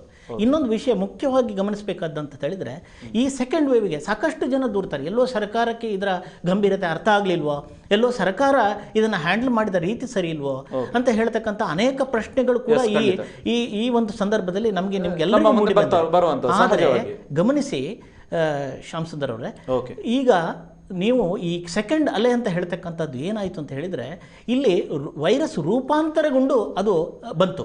ಈ ವೈರಸ್ ರೂಪಾಂತರಗೊಂಡು ಬಂದಾಗ ಈ ರೂಪಾಂತರಗೊಂಡಂತಹ ಈ ವೈರಸ್ಸು ಇಷ್ಟೊಂದು ವೇಗದಲ್ಲಿ ಇಷ್ಟೊಂದು ಪ್ರಖರವಾಗಿ ಸಮಾಜದಲ್ಲಿ ಹಬ್ತದೆ ಮತ್ತು ಇಷ್ಟು ದೊಡ್ಡ ಪ್ರಮಾಣದಲ್ಲಿ ಅದು ತೊಂದರೆ ಕೊಡ್ತದೆ ಅಂತ ಹೇಳಿ ಬಹುಶಃ ಸರ್ಕಾರದ ಅಥವಾ ಅನೇಕ ಸೈಂಟಿಸ್ಟ್ಗಳ ಗಮನಕ್ಕೆ ಕೂಡ ಇದು ಬಹುಶಃ ಬಂದಿರಲಿಕ್ಕಿಲ್ಲ ಅಂತ ಹೇಳ್ತಕ್ಕಂಥ ಒಂದು ಬಲವಾದ ಒಂದು ಯೋಚನೆ ನನಗಿದೆ. ಹಾಗಾಗಿ ಡಾಕ್ಟ್ರೆ, ನಾವು ಮಾತಾಡ್ತಾ ಮಧ್ಯದಲ್ಲಿ ಒಬ್ರು ಕಾಲರ್ ಇದ್ದಾರೆ, ಏನು ಜನರು ಕೂಡ ಅವರ ಪ್ರಶ್ನೆಗಳನ್ನ ಕೇಳುವವರಿದ್ದಾರೆ. ಎಸ್, ನಮಸ್ತೆ ಸರ್. ಹಲೋ, ನಮಸ್ತೆ ಸರ್. ನಮಸ್ತೆ, ಹೇಳಿ ಸರ್. ಶ್ರೀನಿವಾಸ್ ಅಂತ, ಬನಾರಿ, ನಂದಗೋಪಾಲ. ಹೇಳಿ ಡಾಕ್ಟರ್ ಇದ್ದಾರೆ, ಮಾತಾಡಿ. ಸರ್, ಏನ್ ಗೊತ್ತಾ, ಇವಾಗ ವಾಟ್ಸಪ್ ಎಲ್ಲ ಕೆಲವೊಂದ್ಸರಿ ಇದು ಮೆಸೇಜ್ ಬಂದಿತ್ತು. ಈಗ ಕೊರೋನಾ ಅಥವಾ ಕಫ ಬಂದ್ರೆ ಮೂಗಿನಲ್ಲಿ ಲಿಂಬೆ ಹುಳಿ ಉಂಡಿದ್ರೆ ಸ್ವಲ್ಪ ಇದಾಗುತ್ತೆ ಅಂತ ಒಳ್ಳೇದು. ಬಟ್ ಏನಂದ್ರೆ ಇವಾಗ ವಾಟ್ಸಪ್ ಅಲ್ಲಿ ಇವತ್ತು ಮೆಸೇಜ್ ಬರ್ತೇನಂದ್ರೆ ಒಬ್ರು ಶಿಕ್ಷಕರು ಏನೋ ಡೆತ್ ಆಯ್ತು ಅಂತ. ಅದು ನಾವು ಲಿಂಬೆ ಹುಳಿ ಮೂಗಲ್ಲಿ ಬಿಡ್ಬೋದು ಅಥವಾ ಏನು ಅಂತ ನಂಗೆ ಕನ್ಫರ್ಮೇಶನ್ ಇಲ್ಲ, ಅದಕ್ಕೊಂದು ಕೇಳಿದೆ. ಓಕೆ, ಬಹಳ ಒಂದು ಈಗಿನ ಸೋಷಿಯಲ್ ಮೀಡಿಯಾದಲ್ಲಿ ಆಗತಕ್ಕಂಥ ಅನಾಹುತಗಳು ಅಂತ ಹೇಳಿದರೆ ಇದೆ. ಒಳ್ಳೆಯ ವಿಷಯಗಳು ಕೂಡ ಬಹಳ ವೇಗವಾಗಿ ಹಬ್ತದೆ, ಹಾಗೆ ಇದು ಏನು ಆಧಾರವಿಲ್ಲದ ವಿಷಯಗಳು ಕೂಡ ಬಹಳ ವೇಗವಾಗಿ ಹಬ್ಬುತ್ತದೆ. ಮತ್ತು ಇದರಿಂದ ಜನರು ಏನು ತಪ್ಪಾಗಿ ಯಾರೋ ಹೇಳಿದ್ದನ್ನು ಅದನ್ನು ನಂಬಿಕೊಂಡು ಅದನ್ನು ಆಚರಣೆಗೆ ಇಳಿತಾರೆ ಮತ್ತು ಅದರಿಂದ ತೊಂದರೆಗೊಳಗಾಗ್ತಾರೆ. ಈಗ ನಮ್ಮ ವೈದ್ಯ ಲೋಕದಲ್ಲಿ ಮೂಗಿಗೆ 2 ಏನು ಬಿಂದು ನಿಂಬೆ ಹುಳಿಯನ್ನು ಹಾಕಿದರೆ ಕೊರೋನಾ ವೈರಾಣುಗಳನ್ನು ತಡೆಯಬಹುದು ಅಂತ ಹೇಳೋದಕ್ಕೆ ಯಾವುದೇ ಸಾಕ್ಷ್ಯಾಧಾರಗಳು ಇಲ್ಲ, ಯಾವುದೇ ಥೀಸಿಸ್ ಇಲ್ಲ, ಯಾವುದೇ ಸೈಂಟಿಫಿಕ್ ಆಗಿ ಯಾವುದೇ ಒಬ್ಬ ವೈದ್ಯರು ಇದನ್ನು ಹೇಳಿಲ್ಲ. ಹೇಳಿದಂತಹ ಒಬ್ಬ ವ್ಯಕ್ತಿ ಏನಿದ್ದಾರೆ ಅವರು ವಿಜಯ್ ಸಂಕೇಶ್ವರ ಅಂತ ನಾನು ಅಂದ್ಕೊಂಡಿದ್ದೀನಿ. ಅವರ ಅನುಭವದಿಂದ ಅವರು ಆ ಮಾತುಗಳನ್ನು ಹೇಳಿದ್ದಾರೆ. ಸೊ ಇದಕ್ಕೆ ಯಾವುದೇ ರೀತಿಯ ಸೈಂಟಿಫಿಕ್ ಆಧಾರಗಳಿಲ್ಲ. ದಯವಿಟ್ಟು ನೀವು ಇಂತಹ ಒಂದು ಸೋಷಿಯಲ್ ಮೀಡಿಯಾದಲ್ಲಿ ಬಂದಿರತಕ್ಕಂಥ ಈ ರೀತಿಯ ಸಲಹೆ ಇರ್ಬೋದು ಅಥವಾ ಇನ್ಯಾವುದೇ ಕೊರೋನಾ ಬಗೆಗಿನ ಸಲಹೆ ಇದ್ದರೆ ತಾವು ಹತ್ತಿರದ ವೈದ್ಯ ಮಿತ್ರರ ಹತ್ರ ಇದನ್ನು ಕೇಳಿ, ಇದರ ಬಗ್ಗೆ ನಿಮ್ಮ ಸಂಶಯವನ್ನು ಕೇಳಿಕೊಂಡು ಮುಂದುವರಿಯಿರಿ. ಸದ್ಯಕ್ಕೆ ನನಗೆ ತಿಳಿದಿರತಕ್ಕಂತಹ ವೈದ್ಯಕೀಯ ಮಾಹಿತಿಯ ಪ್ರಕಾರ ದಯವಿಟ್ಟು ಈ ಮೂಗಿಗೆ 2 ಲಿಂಬೆ ಹುಳಿ ರಸವನ್ನು ಬಿಡೋದ್ರಿಂದ ಕೋವಿಡ್ ನಿಲ್ಲೋದಿಲ್ಲ ಮತ್ತು ಅದನ್ನು ಮಾಡತಕ್ಕಂಥ ಒಂದು ದುಸ್ಸಾಹಸವನ್ನು ನೀವು ಮಾಡಬೇಡಿ. ಮತ್ತು ಆ ಶಿಕ್ಷಕ ಯಾಕೆ ತೀರಿ ಹೋಗಿದ್ದಾನೆ ಅಂತ ಹೇಳ್ತಕ್ಕಂಥದ್ದರ ಬಗ್ಗೆ ನಮಗೆ ಇನ್ನೂ ಮಾಹಿತಿ ಇಲ್ಲ. ಬಹುಶಃ ಅದು ಪೋಸ್ಟ್ ಮಾರ್ಟಮ್ ಮಾಡಿದ ಮೇಲೆ ಅದರ ಬಗ್ಗೆ ಮಾಹಿತಿ ಬರುತ್ತೆ ಅಂತ ಅಂದ್ಕೊಂಡಿದ್ದೀನಿ. Thank you. ಎಸ್ ಡಾಕ್ಟ್ರೆ, ನಾನು ಇದಕ್ಕೆ ಪೂರಕವಾಗಿ ಒಂದು ಪ್ರಶ್ನೆ ಕೇಳಿ ಮತ್ತೆ ಮುಂದೆ ಹೋಗುವ. ಈಗ ಇಂತಹದ್ದೇ ವಿಚಾರಗಳನ್ನು ಕುರಿತು ಯೋಚನೆ ಮಾಡ್ತಾ ಹೋದರೆ ಎಲ್ಲ ಒಂದು ಕಡೆ ಈ ಆಯುರ್ವೇದ ಪದ್ಧತಿಯಿಂದ ಕೊರೋನಾವನ್ನು ತಡೆಯಲಿಕ್ಕೆ ಸಾಧ್ಯವಾ, ಕೊರೋನಾ ಬರದ ಹಾಗೆ ತಡೆಯಲಿಕ್ಕೆ ಸಾಧ್ಯವಾ, ಅಥವಾ ಇಮ್ಯುನಿಟಿಯನ್ನು ಬೂಸ್ಟ್ ಮಾಡಲಿಕ್ಕೆ ಆಯುರ್ವೇದ ಪದ್ಧತಿಯಿಂದ ಬೇರೆ ಬೇರೆ ಅಮೃತ ಬಳ್ಳಿ ಕಷಾಯಗಳು ಅಥವಾ ಇನ್ನುಳಿದಂಥ ಕಷಾಯಗಳ ಬೇರೆ ಬೇರೆ ರೀತಿಯಾದಂಥದ್ದಿದೆ, ಸಾಧ್ಯ ಇದೆಯಾ ಅಂತ? ಬಹಳ ಕಾಂಟ್ರೋವರ್ಷಿಯಲ್ ಏನೋ ಒಂದು ಸ್ಟೇಟ್ಮೆಂಟನ್ನು ಅಥವಾ ಕಾಂಟ್ರೋವರ್ಷಿಯಲ್ ವಿಚಾರವನ್ನು ತಾವು ನನ್ನ ಹತ್ರ ಕೇಳಿದ್ದೀರಿ. ಆ್ಯಕ್ಚುಲಿ ನಾನು ಭಾರತೀಯ ವೈದ್ಯಕೀಯ ಸಂಘದ ಒಂದು ಪದಾಧಿಕಾರಿಯಾಗಿ ಮತ್ತು ಮಾಜಿ ಅಧ್ಯಕ್ಷರು ಆಗಿ ಹಾಗೆ ಮತ್ತು ಅಲೋಪತಿಯ ಒಂದು ವಿಜ್ಞಾನದ ಬಗೆಗೆ ಆಳವಾಗಿ ಏನು ಸ್ಟಡಿ ಮಾಡ್ತಿರ್ತಕ್ಕಂತಹ ಒಬ್ಬ ವೈದ್ಯನಾಗಿ ಆಯುರ್ವೇದದ ಬಗೆಗೆ ನಾನು ಮಾತನಾಡೋದು ತಪ್ಪಾಗುತ್ತೆ. ನೇರವಾಗಿ ಹೇಳೋದಿದ್ರೆ ಆಯುರ್ವೇದದ ಬಗೆಗೆ ನನಗೆ ಆಳವಾದ ಮಾಹಿತಿ ಇಲ್ಲ. ಹಾಗಾಗಿ ಆಯುರ್ವೇದದ ಬಗೆಗಿನ ಒಂದು ಯೋಚನೆ ಪ್ರಕಾರ ಸೊ ಹಾಗಾಗಿ ತಾವು ಕೇಳಿದಂತಹ ಪ್ರಶ್ನೆಗೆ ನನ್ನ ಉತ್ತರ ಏನಂತ ಹೇಳಿದರೆ, ಆಯುರ್ವೇದದ ಮೂಲಕ ನೀವು ಹೇಳಿದರೆ ಅಮೃತ ಬಳ್ಳಿ ಕಷಾಯ ಇರ್ಬೋದು ಅಥವಾ ಬೇರೆ ತುಳಸಿ ಹಾಕಿದಂತಹ ಬೇರೆ ಬೇರೆ ಕಷಾಯಗಳು ಅಥವಾ ಔಷಧಿಗಳು ಅವರು ಕೊಡ್ತಾ ಇರತಕ್ಕಂಥದ್ದನ್ನು ನಾವು ಖಂಡಿತ ಅದು ಸ್ವಾಗತಿಸ್ತೇವೆ. ಆದರೆ ಅದರಿಂದ ಕೊರೋನಾ ಹೋಗ್ತದೆ ಅಂತ ಹೇಳ್ತಕ್ಕಂಥದ್ದು ಬಗ್ಗೆ ಖಚಿತವಾದ ಮಾಹಿತಿ ಇಲ್ಲ. ಬಟ್ ನ್ಯಾಚುರಲ್ ನೀವೊಂದು ರೀತಿಯಾದಂತಹ ಏನು ತಾರ್ಕಿಕವಾಗಿ ಅಥವಾ ಕಾಮನ್ ಸೆನ್ಸಲ್ಲಿ ಥಿಂಕ್ ಮಾಡೋದಿದ್ರೆ ಅದರಿಂದಾಗಿ ನಿಮ್ಮ ಶರೀರದಲ್ಲಿ ರೋಗ ನಿರೋಧಕ ಶಕ್ತಿ ಜಾಸ್ತಿ ಆಗ್ತದೆ ಅಂತ ಹೇಳಿ ನಿಮ್ಮ ಆಯುರ್ವೇದ ತಜ್ಞ ವೈದ್ಯರು ನಿಮಗೆ ಕೊಟ್ಟರೆ ಅದನ್ನು ಖಂಡಿತವಾಗಿ ತಗೊಳ್ಳಿ ಮತ್ತು ಅದರಿಂದ ಉಪಯೋಗ ಪಡೆದುಕೊಳ್ಳಿ ಅಂತ ಹೇಳಲಿಕ್ಕೆ ನಾನು ಇಷ್ಟಪಡ್ತೇನೆ. ನಾನು ಈ ಬಗ್ಗೆ ಹೇಳಿದ್ರೆ ಯಾಕೆ ಡಾಕ್ಟರ್, ನಾನು ಈ ಪ್ರಶ್ನೆ ಯಾಕೆ ಕೇಳಿದೆ ಅಂತ ಹೇಳಿದ್ರೆ, ಏನು ಭಾರತ ಸರ್ಕಾರ ಏನಿದೆ ಅದುವೇ ಸ್ವತಃ ಆಯುಷ್ ಖಾತಾ ಅನ್ನೋದನ್ನು ಇವತ್ತು ಏನು ಈ ಹಿಂದೆ 1ನೇ ಅಲೆ ಬಂದಾಗ 3-4 ಗಿಡಮೂಲಿಕೆಗಳಿಂದ ಮಿಶ್ರಿತವಾದಂಥ ಒಂದು ಔಷಧಿಯನ್ನು ಒಂದು ಏನು ಗುಳಿಗೆ ಥರದ ಔಷಧಿಗಳನ್ನು ಬೇರೆ ಬೇರೆ ಕಂಪನಿಯವರು ಮ್ಯಾನುಫ್ಯಾಕ್ಚರ್ ಮಾಡಿದರು. ಅದನ್ನು ಜನರಿಗೆ ಕೊಡಲಿಕ್ಕೆ ಸರ್ಕಾರವೇ ಮುಂದಾಗಿತ್ತು. ಸೊ ಆ ಕಾರಣಕ್ಕಾಗಿ ಈ ಪ್ರಶ್ನೆಯನ್ನು ಕೇಳಿರ್ತಕ್ಕಂಥದ್ದು. ಮತ್ತು ಇದರ ಜೊತೆಗೆ ಡಾಕ್ಟ್ರೆ, ಈ ಪ್ರಾಣಾಯಾಮ ಇರ್ಬೋದು ಅಥವಾ ಯೋಗ ಇರ್ಬೋದು, ಇದರ ಮೂಲಕ ನಮ್ಮ ಉಸಿರಾಟದ ಸ್ಥಿತಿಗತಿಗಳನ್ನು, ಯಾಕೆಂತೇಳಿದ್ರೆ ಆಕ್ಸಿಜನ್ನ ಕೊರತೆ ವಿಶೇಷವಾಗಿ ಕೊರೋನಾದಲ್ಲಿ ಕಾಣುವಂಥದ್ದು, ಅದರ ಮೂಲಕ ಏನಾದರೂ ಒಂದಷ್ಟು ಹೆಲ್ಪ್ ಆಗ್ಲಿಕ್ಕೆ ಸಾಧ್ಯ ಇದೆಯಾ ಅಂತ ಪ್ರಾಣಾಯಾಮ ಮಾಡುವುದರಿಂದ ಅಂತದ್ರಿಂದ? ಪ್ರಾರಂಭದಲ್ಲೇ ನಾನು ಹೇಳಿದೆ, ನಾವು ಧನಾತ್ಮಕವಾಗಿ ಚಿಂತಿಸಬೇಕು ಅಂತ ಹೇಳಿ. ಧನಾತ್ಮಕವಾಗಿ ಚಿಂತಿಸಬೇಕಾದ್ರೆ ಈಗ ಕೊರೋನಾ ತಾವು ಹೇಳಿದಾಗೆ ಎಲ್ಲಿ ನಮ್ಮ ಶರೀರದಲ್ಲಿ ಯಾವ ಭಾಗಕ್ಕೆ ಅಫೆಕ್ಟ್ ಆಗುತ್ತೆ, ಅದು ಶರೀರದಲ್ಲಿ ಶ್ವಾಸಕೋಶಕ್ಕೆ ಅಫೆಕ್ಟ್ ಆಗುತ್ತೆ. ಹಾಗಾಗಿ ಸಹಜವಾಗಿಯೇ ಶ್ವಾಸಕೋಶದ ಒಂದು ಶಕ್ತಿಯನ್ನು ಜಾಸ್ತಿ ಮಾಡ್ತಕ್ಕಂಥ ಪ್ರಾಣಾಯಾಮ ಇರ್ಬೋದು ಅಥವಾ ಯೋಗ ಇರ್ಬೋದು, ಖಂಡಿತವಾಗಿ ಇದಕ್ಕೆ ಬೆನಿಫಿಟ್ ಕೊಡ್ಬೋದು. ಮತ್ತು ಇದನ್ನು ಅನುಸರಿಸಿ ಅಂತ ಹೇಳಿ ನಾನು ಹೇಳಲಿಕ್ಕೆ ಇಷ್ಟಪಡ್ತೇನೆ. ಇದು ಒಂದು ಪಾಯಿಂಟ್. ಎರಡನೇದು, ಸರ್ಕಾರವೇ ಆಯುಷ್ ಖಾತಾ ಅಂತ ಹೇಳ್ತಕ್ಕಂತಹ 4-5 ಪ್ರಾಡಕ್ಟ್ಗಳನ್ನು ಅದು ಆಯುಷ್ ಇಲಾಖೆ ಬಿಡುಗಡೆ ಮಾಡ್ತು ಮತ್ತು ಜನಗಳಿಗೆ ಅದರ ಉಪಯೋಗವನ್ನು ಪಡ್ಕೊಳ್ತಿ ಅಂತ ಹೇಳಿದರೆ, ನಾನು ಈಗಾಗಲೇ ಹೇಳಿದಾಗೆ ನಾನು ಮಾಡರ್ನ್ ಸೈನ್ಸ್ನ ಬಗೆಗಿನ ವೈದ್ಯ, ಆಯುರ್ವೇದ ತಜ್ಞ ವೈದ್ಯರ ಒಂದು ಪ್ರತ್ಯೇಕ ವಿಭಾಗ ಇದೆ.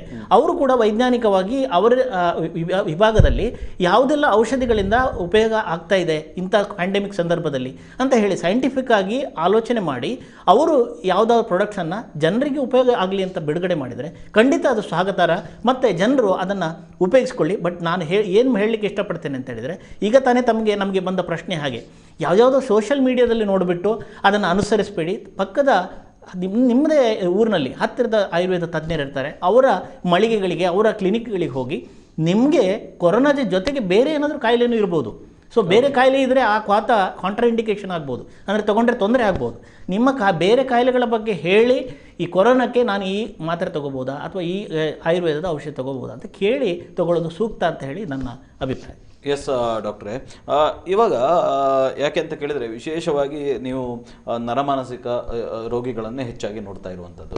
ಈ ಕೋವಿಡಿಗೂ ಏನು ಮಾನಸಿಕ ಸ್ಥಿತಿಗತಿಗೂ ಏನಾದರೂ ಸಂಬಂಧ ಇದೆಯಾ ಅಂತ? ಖಂಡಿತವಾಗಿ ಕೋವಿಡ್ ಮತ್ತು ಮಾನಸಿಕ ಆರೋಗ್ಯಕ್ಕೆ ಖಂಡಿತವಾಗಿ ಒಂದಕ್ಕೊಂದು ಲಿಂಕ್ ಇದೆ ಅಂತ ಹೇಳಲಿಕ್ಕೆ ನಾನು ಇಷ್ಟಪಡ್ತೇನೆ. ಇದು ಏನು ಅಂತ ಹೇಳಿದರೆ, ಒಂದು ರೀತಿಯ ರಿಯಾಕ್ಟಿವ್ ಸ್ಟೇಟ್. ಓಕೆ, ನೀವು ಗಮನಿಸಿದ ಹಾಗೆ ಇವತ್ತಿನ ಸಮಾಜದಲ್ಲಿ ನಾವು ಪ್ರತಿಯೊಬ್ಬ ವ್ಯಕ್ತಿಯನ್ನು ಮಾತಾಡಿಸಿದರೆ ಪ್ರತಿಯೊಬ್ಬರ ಮನಗಳಲ್ಲಿ ಕೋವಿಡ್ ಬಗೆಗಿನ ಆತಂಕ ಮೂಡಿದೆ.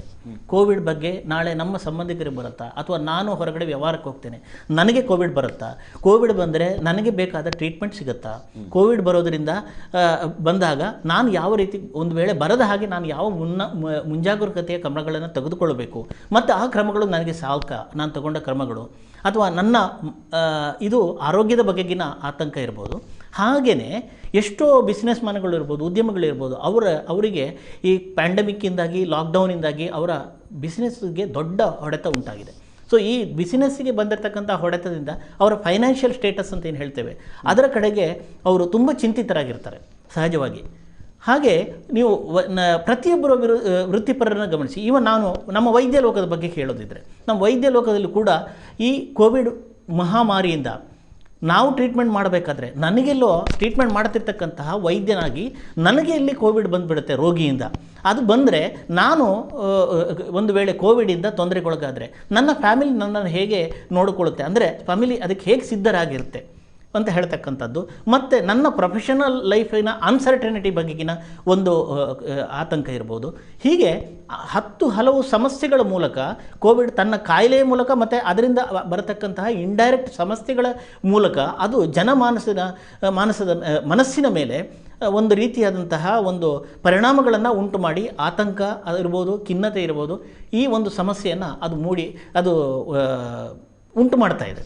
ಸೊ ಹೀಗಾಗಿ ಕೋವಿಡ್ ಮತ್ತು ಮಾನಸಿಕ ಅನಾರೋಗ್ಯಕ್ಕೆ ಒಂದಕ್ಕೊಂದು ಲಿಂಕ್ ಇದೆ ಅಂತ ಹೇಳಲಿಕ್ಕೆ ಇಷ್ಟಪಡ್ತೇನೆ. ಇದರ ಜೊತೆಗೇನೆ ಎಷ್ಟೋ ಸಂದರ್ಭಗಳಲ್ಲಿ ಕೋವಿಡ್ ಮಹಾಮಾರಿಯಿಂದ ನಿಮಗೆ ಅತಿಯಾದ ಆತಂಕ ಉಂಟಾದರೆ ನಿದ್ರಾಹೀನತೆ ಉಂಟಾಗ್ಬೋದು. ನಿದ್ರಾಹೀನತೆ ಉಂಟಾದರೆ ನಿಮ್ಮಲ್ಲಿರ್ತಕ್ಕಂತಹ ಧನಾತ್ಮಕವಾದ ಇಮ್ಯುನಿಟಿ ಶಕ್ತಿ ಏನಿದೆ, ಆ ಇಮ್ಯುನಿಟಿ ಶಕ್ತಿ ಕೂಡ ಕಡಿಮೆ ಆಗುತ್ತೆ. ಒಬ್ಬ ಮನುಷ್ಯ ನಿರ್ಮಲ ಮನಸ್ಸಿನಿಂದ ಇದ್ದರೆ, ಆತಂಕ ರಹಿತನಾಗಿದ್ದರೆ, ಖಿನ್ನತೆ ರಹಿತನಾಗಿದ್ದಾಗ, ಅಂತೂ ಪಾಸಿಟಿವ್ ಮನೋಭಾವದಲ್ಲಿದ್ದಾಗ ಆತನಲ್ಲಿರ್ತಕ್ಕಂತಹ ಏನು ಧನಾತ್ಮಕವಾದ ಇಮ್ಯುನಿಟಿ ಕೂಡ ಜಾಸ್ತಿ ಆಗುತ್ತೆ. ಸೊ ಹಾಗಾಗಿ ಈ ಇಮ್ಯುನಿಟಿಯ ರೋಗ ನಿರೋಧಕ ಶಕ್ತಿ ಕೂಡ ಆತನಿಗೆ ಕಡಿಮೆ ಆಗುತ್ತೆ ಯಾವಾಗ ಕೋವಿಡ್ನಿಂದ ಮಾನಸಿಕ ಸಮಸ್ಯೆಗಳು ಏರುಪೇರು ಉಂಟಾದಾಗ. ಹಾಗಾಗಿ ಆ ದೃಷ್ಟಿಕೋನದಿಂದ ಕೂಡ ನಾವು ಕೋವಿಡ್ನಿಂದ ಮಾನಸಿಕ ತೊಂದರೆ ಆಗದಂತೆ ನಾವು ಎಚ್ಚರದಿಂದ ಇರಬೇಕು ಅಂತ ನಾನು ಹೇಳಲಿಕ್ಕೆ ಇಷ್ಟಪಡ್ತೇನೆ. ಸೊ ಓಕೆ, ಈಗ ಡಾಕ್ಟ್ರೆ, ಕೋವಿಡ್ನಿಂದ ಈ ಕೋವಿಡ್ ಬಂದಂಥ ವ್ಯಕ್ತಿಗಳಿಗೆ ಅಥವಾ ಈಗ ಅವರು ನರಮಾನಸಿಕ ರೋಗಿಗಳಾಗಿದ್ದಲ್ಲಿ ಅವರಿಗೆ ಕೋವಿಡ್ ಬಂದರೆ ಅದರ ಎಫೆಕ್ಟ್ ಯಾಕೆಂತ ಹೇಳಿದರೆ ಈಗ ನಾವು ನೋಡ್ತಾ ಇದ್ದೇವೆ ಶ್ವಾಸಕೋಶ ಸಮಸ್ಯೆ ಇರೋವರಿಗೆ ಅಥವಾ ಶುಗರು, BP ಇನ್ನಿದಂಥ ಅದು ಬೇರೆ ಬೇರೆ ಕಿಡ್ನಿ ಸಂಬಂಧಿತ ಕಾಯಿಲೆ ಇರುವವರಿಗೆ ಕೋವಿಡ್ ಬಂದಂಥ ಸಂದರ್ಭದಲ್ಲಿ ಅವರು ಹೆಚ್ಚಾಗಿ ಸಫರ್ ಆಗೋದನ್ನು ನೋಡ್ತೇವೆ. ನರಮಾನಸಿಕ ಏನು ಸಮಸ್ಯೆ ಇರುವವರಿಗೆ ಕೋವಿಡ್ ಬಂದರೆ ಅವರ ಸ್ಥಿತಿಗತಿ ಹೇಗಿರ್ತದೆ ಅಂತ ನಾನು ಈಗಾಗಲೇ ಹೇಳಿದ ನಿಮ್ಮ ಹಿಂದಿನ ಪ್ರಶ್ನೆಯಲ್ಲಿ ಹೇಳಿದ ಕೊನೆಯ ಉತ್ತರದಲ್ಲಿ ನಮ್ಮ ಮಾನಸಿಕ ಆರೋಗ್ಯ ಅನಾರೋಗ್ಯ ಏರುಪೇರಾದಾಗ ನಮ್ಮಲ್ಲಿರ್ತಕ್ಕಂಥ ರೋಗ ನಿರೋಧಕ ಶಕ್ತಿ ಕಡಿಮೆ ಆಗುತ್ತೆ. ಮತ್ತು ಇನ್ನೊಂದು there is something called a psychosomatic illness ಅಂತ. ಅಂದರೆ ಮನುಷ್ಯನ ಮನಸ್ಸು ಮತ್ತು ಶಾರೀರಿಕ ಆರೋಗ್ಯ ಇದು ಒಂದಕ್ಕೊಂದು ಲಿಂಕ್ ಆಗಿರುತ್ತೆ. ಸೊ ಯಾವಾಗ ನಾವು ಒತ್ತಡದಲ್ಲಿರ್ತೇವೆ, ಆತಂಕಕ್ಕೊಳಗಾಗುತ್ತೇವೆ, ಖಿನ್ನತೆಗೊಳಗಾಗ್ತೇವೆ, ಆಗ ನಮಗೆ ಡಯಾಬಿಟಿಸ್ ಇರ್ಬೋದು ಅಥವಾ BP ಇರ್ಬೋದು ಅಥವಾ ಇನ್ನೂ ಗ್ಯಾಸ್ಟ್ರೈಟಿಸ್ ಇರ್ಬೋದು ಅಥವಾ ತೀವ್ರತರದ ಹೆಡ್ಡೇಕ್ ಇರ್ಬೋದು. ಅದರ ಜೊತೆಗೆ ನಾನು ಈಗಾಗಲೇ ಹೇಳಿದಾಗೆ ರೋಗ ನಿರೋಧಕ ಶಕ್ತಿ ನಮ್ಮಲ್ಲಿರ್ಬೋದು. ಇವೆಲ್ಲದರ ಏರುಪೇರು ಆಗುತ್ತೆ. ಸೊ ಹಾಗಾಗಿ ನಾವು ನರಮಾನಸಿಕ ಕಾಯಿಲೆಯಲ್ಲಿ ಬಳಲ್ತಾ ಇರತಕ್ಕಂತಹ ವ್ಯಕ್ತಿಗಳು ಈ ರೀತಿಯ ಸೈಕೋಸೊಮ್ಯಾಟಿಕ್ ಇಲ್ನೆಸ್ಗಳಿಗೆ ಒಳಗಾಗಿ ಕೂಡ ಅವರು ಕೋವಿಡ್ನಿಂದ ಹೆಚ್ಚು ಅಫೆಕ್ಟ್ ಆಗ್ಬೋದು. ಇನ್ನೊಂದು ತೀವ್ರತರದ ಮಾನಸಿಕ ಕಾಯಿಲೆಯಲ್ಲಿ ಬಳಲ್ತಾ ಇರ್ತಕ್ಕಂತಹ ವ್ಯಕ್ತಿಗಳು, ಉದಾಹರಣೆಗೆ ಸ್ಕಿಜೋಫ್ರೇನಿಯಾ ಇರ್ಬೋದು ಅಥವಾ ಮ್ಯಾನಿಕ್ ಇಲ್ನೆಸ್ ಅಂತ ಇದೆ. ಈ ಕಾಯಿಲೆಯಲ್ಲಿ ಬಳಲ್ತಾ ಇರತಕ್ಕಂತಹ ವ್ಯಕ್ತಿಗಳು ಏನು ನಾವು ಕೋವಿಡ್ ಬರದಂತೆ ನಾವು ಯಾವ ರೀತಿ ಏನು ಮುಂಜಾಗ್ರತಾ ಕ್ರಮಗಳನ್ನು ತಗೊಳ್ಬೇಕು ಅಂತ ಹೇಳಿ ಸರ್ಕಾರ ತಮ್ಮ ಮಾನದಂಡಗಳನ್ನು ಹೇಳಿದೆ. ಈ ಮಾನದಂಡಗಳ ಮೇಲೆ ಉಪೇಕ್ಷೆಯನ್ನು ಮಾಡ್ತಾರೆ. ಸಾಮಾನ್ಯ ಜನರೇ ಉಪೇಕ್ಷೆ ಮಾಡೋದನ್ನು ನಾವು ಕಂಡಿದ್ದೀವಿ.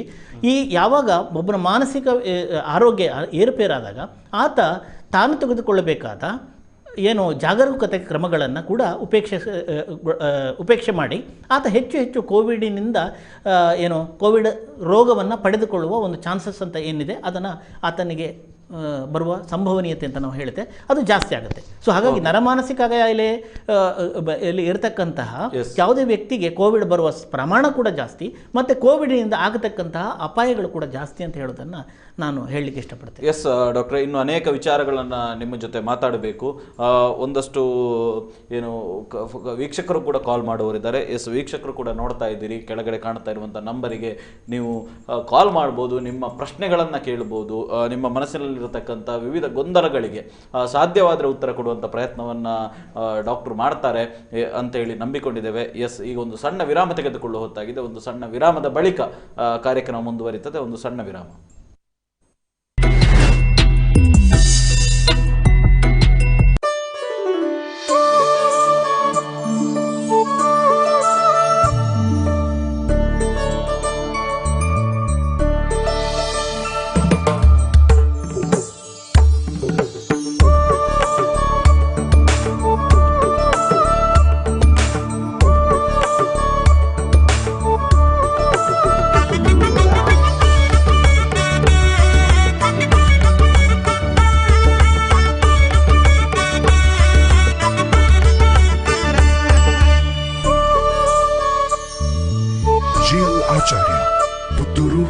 ಹಾಗೂ Sullia. Gayatri credit cooperative society limited, Puttur, Mangalapadavu, ಪ್ರಧಾನ ಕಚೇರಿ, ಪಾಣೆಮಂಗಳೂರು. ಈಗ ಇನ್ನಷ್ಟು ಕಡಿಮೆ ಬಡ್ಡಿ ದರದಲ್ಲಿ ಸಾಲ ಸೌಲಭ್ಯ, ಆಕರ್ಷಕ ಬಡ್ಡಿ ದರದಲ್ಲಿ ಗ್ರಾಹಕ ಸ್ನೇಹಿ ವ್ಯವಹಾರ. ನಮ್ಮಲ್ಲಿದೆ ಸೇಫ್ ಲಾಕರ್ ವ್ಯವಸ್ಥೆ. ಅಧ್ಯಕ್ಷರು ಶ್ರೀ ಅಡ್ಗೆಯಿ ವಿಷ್ಣು ಭಟ್. ಹೆಚ್ಚಿನ ಮಾಹಿತಿಗಾಗಿ ಸಂಪರ್ಕಿಸಿ ಶರಾವತಿ ರವಿನಾರಾಯಣ್, ನಿರ್ದೇಶಕರು, ಸಲಹಾ ಸಮಿತಿಯ ಸಂಚಾಲಕರು. 9844193255. 1ನೇ ಮಹಡಿ, ಮುಳಿಯಾ ನೆಸ್ಟ್ ವಾಣಿಜ್ಯ ಸಂಕೀರ್ಣ, ಪುತ್ತೂರು, ದಕ್ಷಿಣ ಕನ್ನಡ. 574201 08251231305. ವಿನೂತನ ಶೈಲಿಯ ಮನಮೋಹಕ ಬಟ್ಟೆಗಳ ಭಂಡಾರ. ನಾರಿ ಮಣಿಯರ ಸೌಂದರ್ಯಕ್ಕೆ ಸರಿಸಾಟಿಯಾದ ಸಾರಿ, ಕುರ್ತಾ, ಲೆಹಂಗಾ. ಪುರುಷರ ಫಿಟ್ನೆಸ್ಗೆ ಬೊಂಬಾಟ್ ಕಲೆಕ್ಷನ್. ಉತ್ತಮ ಗುಣಮಟ್ಟದ ಫ್ರೆಶ್ ಲುಕ್ ನೀಡೋ ಟ್ರೆಂಡಿ ಡ್ರೆಸ್.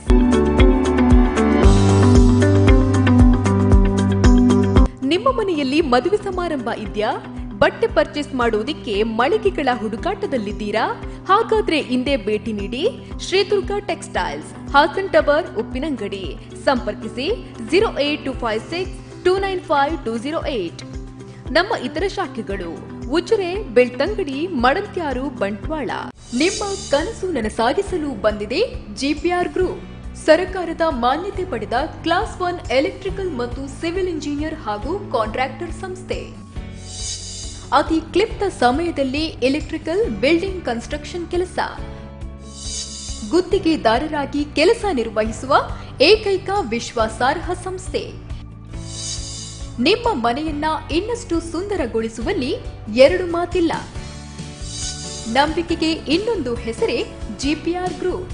ಕೂಡಲೇ ಸಂಪರ್ಕಿಸಿ. ನಮ್ಮ ಮುಖ್ಯ ಕಚೇರಿ 3/1 Shri Muneshwara estate, police station ರಸ್ತೆ, ಪೀಣ್ಯ, ಬೆಂಗಳೂರು 58.